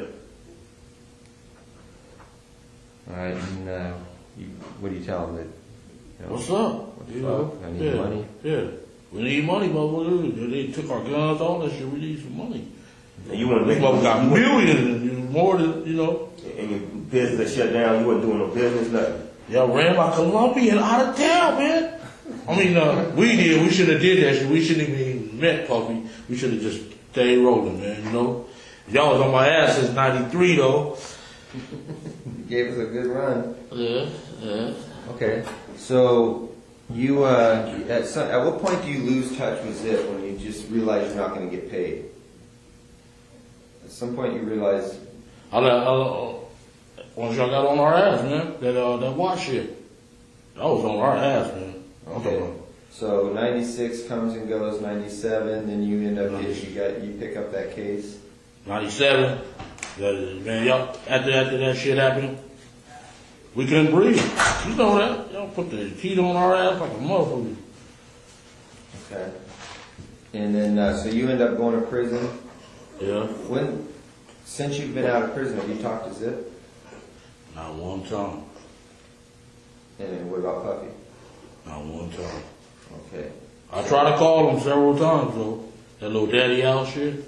You left messages? Hell yeah. They didn't call back. I think if he would have just gave us half the money, I would stay strong like fuck it.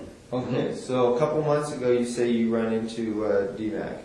And D-Mac's tells you... I like, man, call your boy, Cause they went to Howard together or something. I like, man, call your boy. He like, man, what's that still mad behind? What's Zip behind that shit? Zip got that money.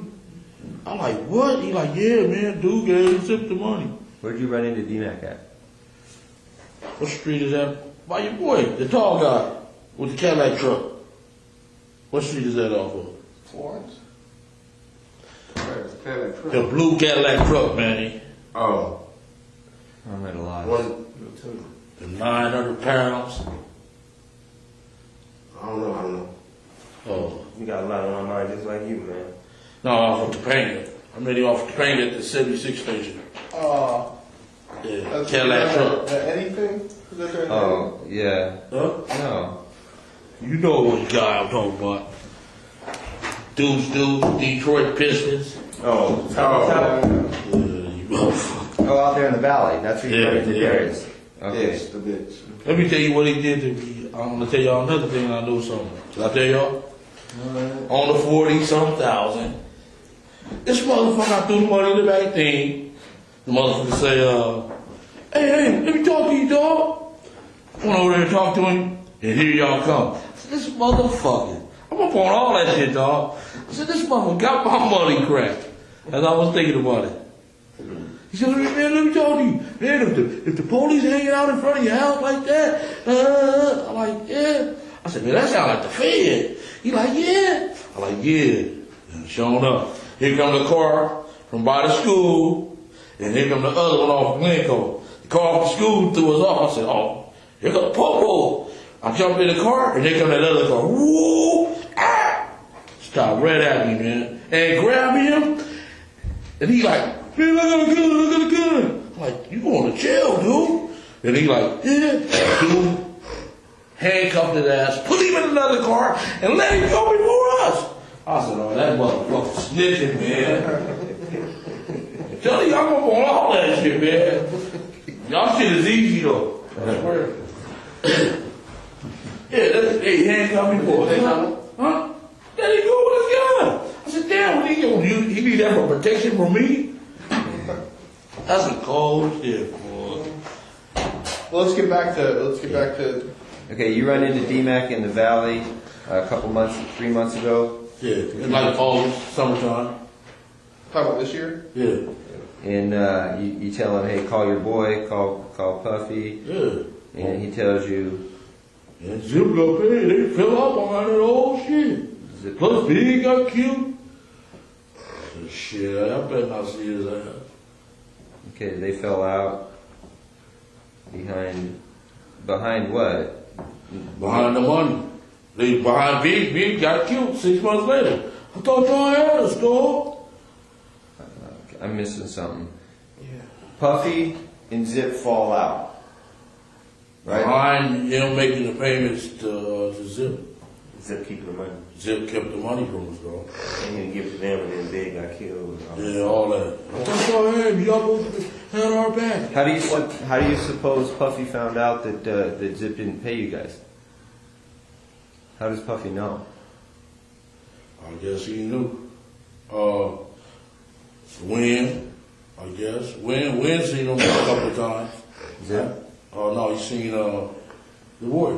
Puff. At one of the Snoop parties out there.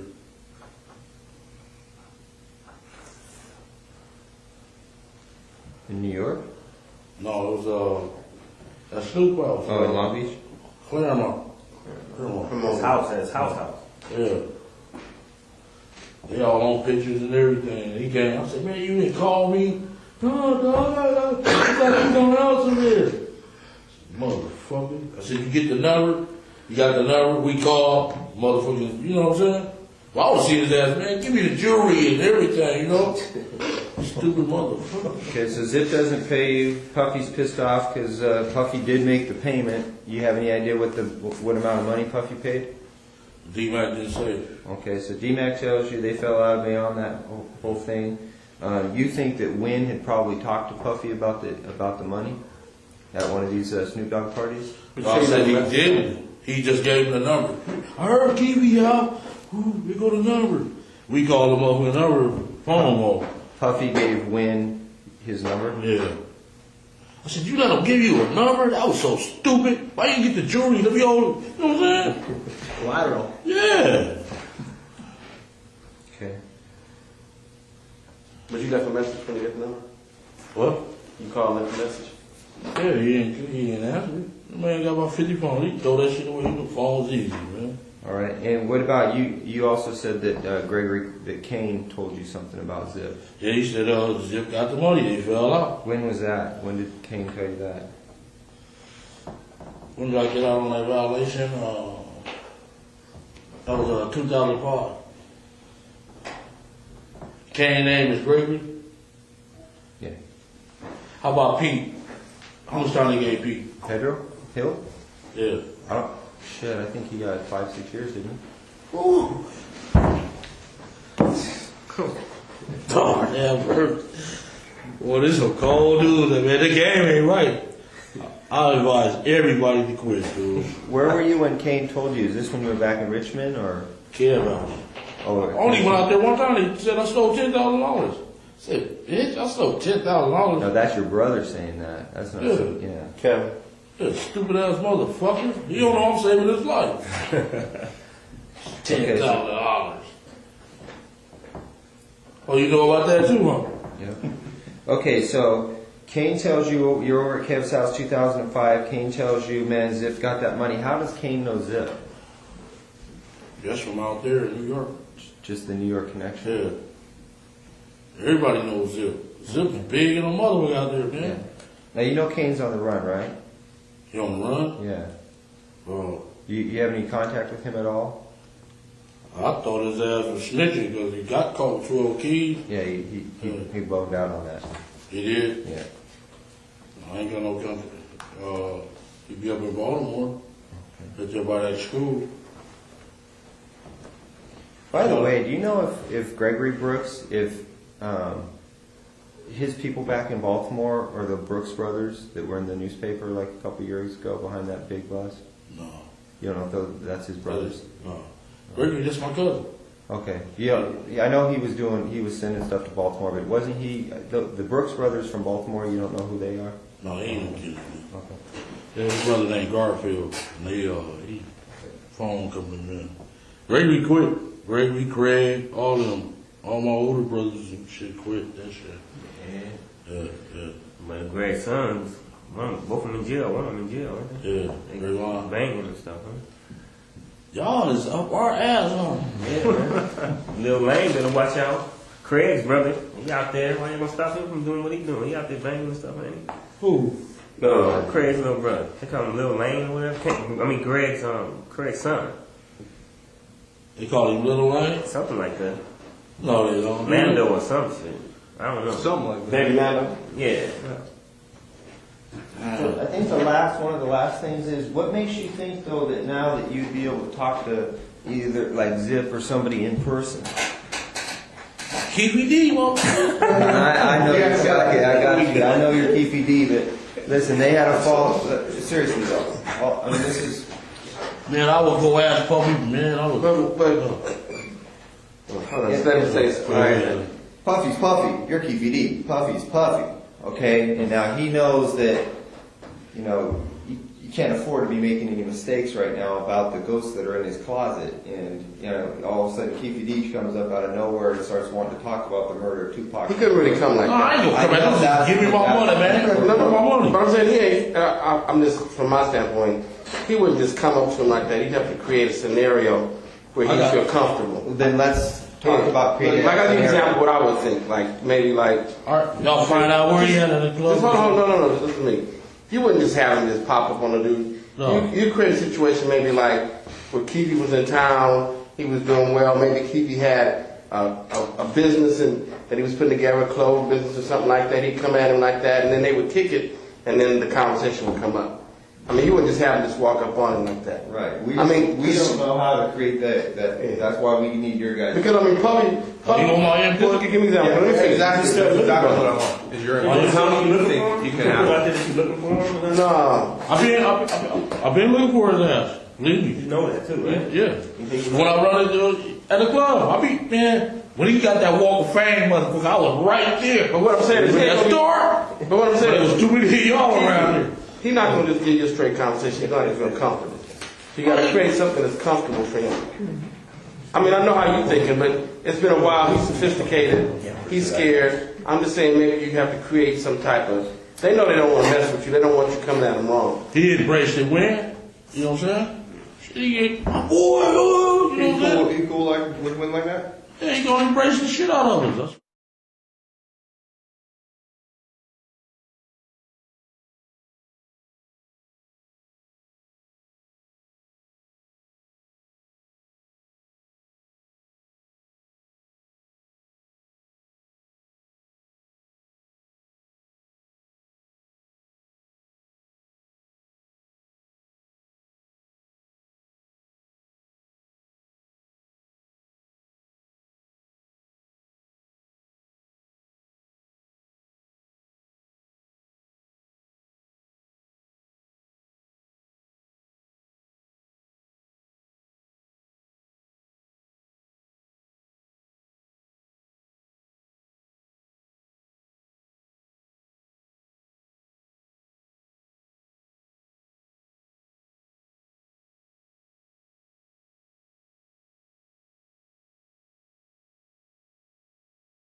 Yeah, he could be in a restaurant, something you could come Then in. I was seeing this little commercial. I'm like, you motherfucker. You know what I'm saying? I'm Caleb or No, he got me in trouble the first time. Didn't he though? So he said. so you don't have to go to New York. You could do it here. Yeah. He We're said. talking two different things. New York would be Zip. Yeah. Zip's out there, and he's going to be staying out there. Yeah. I mean, he's got a club out there. He can always. Yeah, he got to. Oh, I can go there because he like every time my folks go out there, he like Brian. He's vice president right up under Jermaine Dupree. He went out there. Him and the dude named Ramon. They went out there. Oh, y'all Keefe D boys. Oh, come on. He rolled out the red carpet for them. Got them drinks and everything. And they the one told me about the club. Then this other broad I was fucking, she said, got a 3-story beauty salon. Everybody, I was like, them motherfuckers is rolling. Said he got the Phantom, a Bentley and all that. Said he rolling like hell. You see any advantage to maybe starting off with just having another encounter with D-Mac? Yeah. Start off with that, and then D-Mac can put it in Puffy's ear that you kind of. I'm looking for it. All right, I'll get on it real fast. No, we'll handle that. We'll set that up.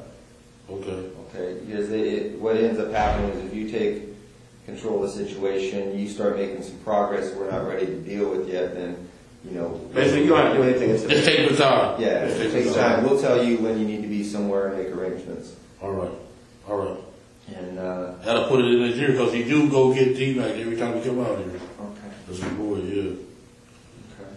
All right. Well, then on to I think that's a wrap for that whole entire event. These are two of the girls that Darren found. Can I ask a question real quick? Yeah. How long is our meeting going to be today? Do we have a time frame? We're out of here in 15 minutes. Oh, okay. Hey, do you know how to get a hold of DMAC right now? You're more than welcome. You can get a hold of DMAC. Stay long if you want. Knows what? Great. Yes, Basketball player, I buy weed from him every day. All right, that's cool. Tell Tommy to go buy some weed Do you from know him. the barbershop over on 3rd or Beverly? I've got that DMAC. That's all girl. I've got that. You know her, right? Yeah, I know where he's at. Look at that. You got fat. Yeah, that's the bros. What about this one here? Yeah, he can get the. That's the one who's on the phone? How old is this picture right here? Okay, are those the two girls that were in the live club. party that night? Yeah. Okay. And what are their names? And go squeeze Right here. DJ Quick by the balls. I'm serious, he get that shit up quick. Answer the question. Yeah. Oh, boy. Those two girls you see What's there. their name? What are their names? Michelle and Jewel. Yeah, and those were the two girls that you talked about At the being party. in the live party that night and, Yeah. and getting close to Yeah. Puffy and Biggie, All is that right? All that, yeah. They was wanting to set that shit up. For sure. Now you know that from being there, or you know that from That's after? it. Being there, dog. Okay. I'm not telling you, dog. Did you get any other insight on that from anybody else, or you Keefe D? People We told know the you? streets, dog. So you just saying from that alone? He said he watched They was out of place. there. They shouldn't have been there in the first place. They from Death Row, so Yeah, they he ain't said got when no we seen business them, it there. was odd.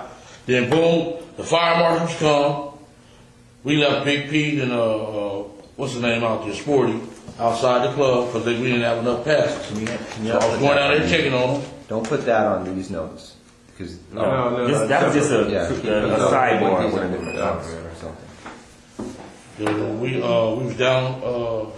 Fire marshal was down there. The Big Pete and Sporty from Great Street was down there, and I went down there to check on them. Then the fire marshal said they was gonna close the place. Bloods was out there. It was ready, dog. We're gonna get into all that another time, man. But that's some stuff we gotta touch on too. Yeah. These are pictures in there too. All right, get your freaking flyers mod ready, man. All right. What's that tag? I'm gonna see you sooner or later. So One last thing. See me. Come on. I'm gonna see you sooner or later, man. Somebody gonna come over here and gonna tell You and me. Eddie were Sellies, right? Yeah, we honky. Where were you guys? That was in.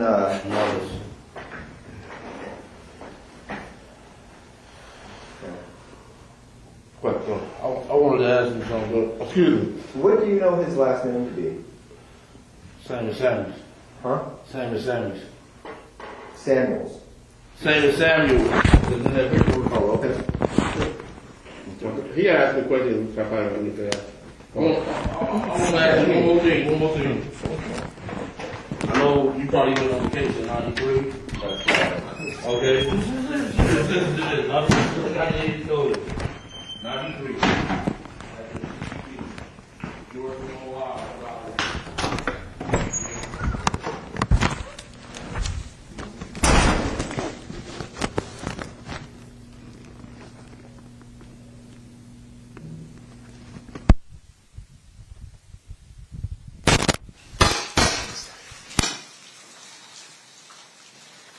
Okay, it appears as though Exhibit 117 is now over. Anything else that you wanted to present today, Steve? No, 2009 is not as long, but I think we just give them a break now. Okay, sounds good. At this time, we will recess for the evening. We're coming back at 9 a.m. tomorrow. During this recess, you are admonished not to talk or converse amongst yourselves or with anyone else on any subject connected to the trial, or read, watch, or listen to any report or commentary on the trial of any person connected with this case by any medium of information, including without limitation, newspaper, television, the internet, and radio, or form or express any opinion on any subject connected with the trial until the case is submitted to you. We'll see you back tomorrow. Thanks, guys. Is that for sure?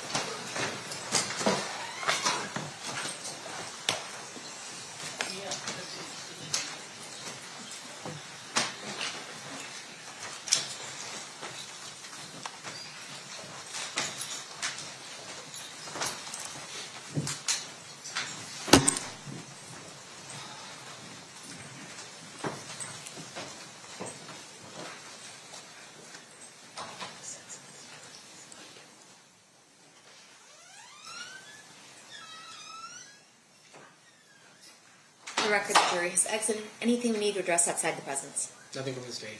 No, from the state. Okay, we'll be in recess. Thank you, everyone. Have a good night. Thank you. You're welcome.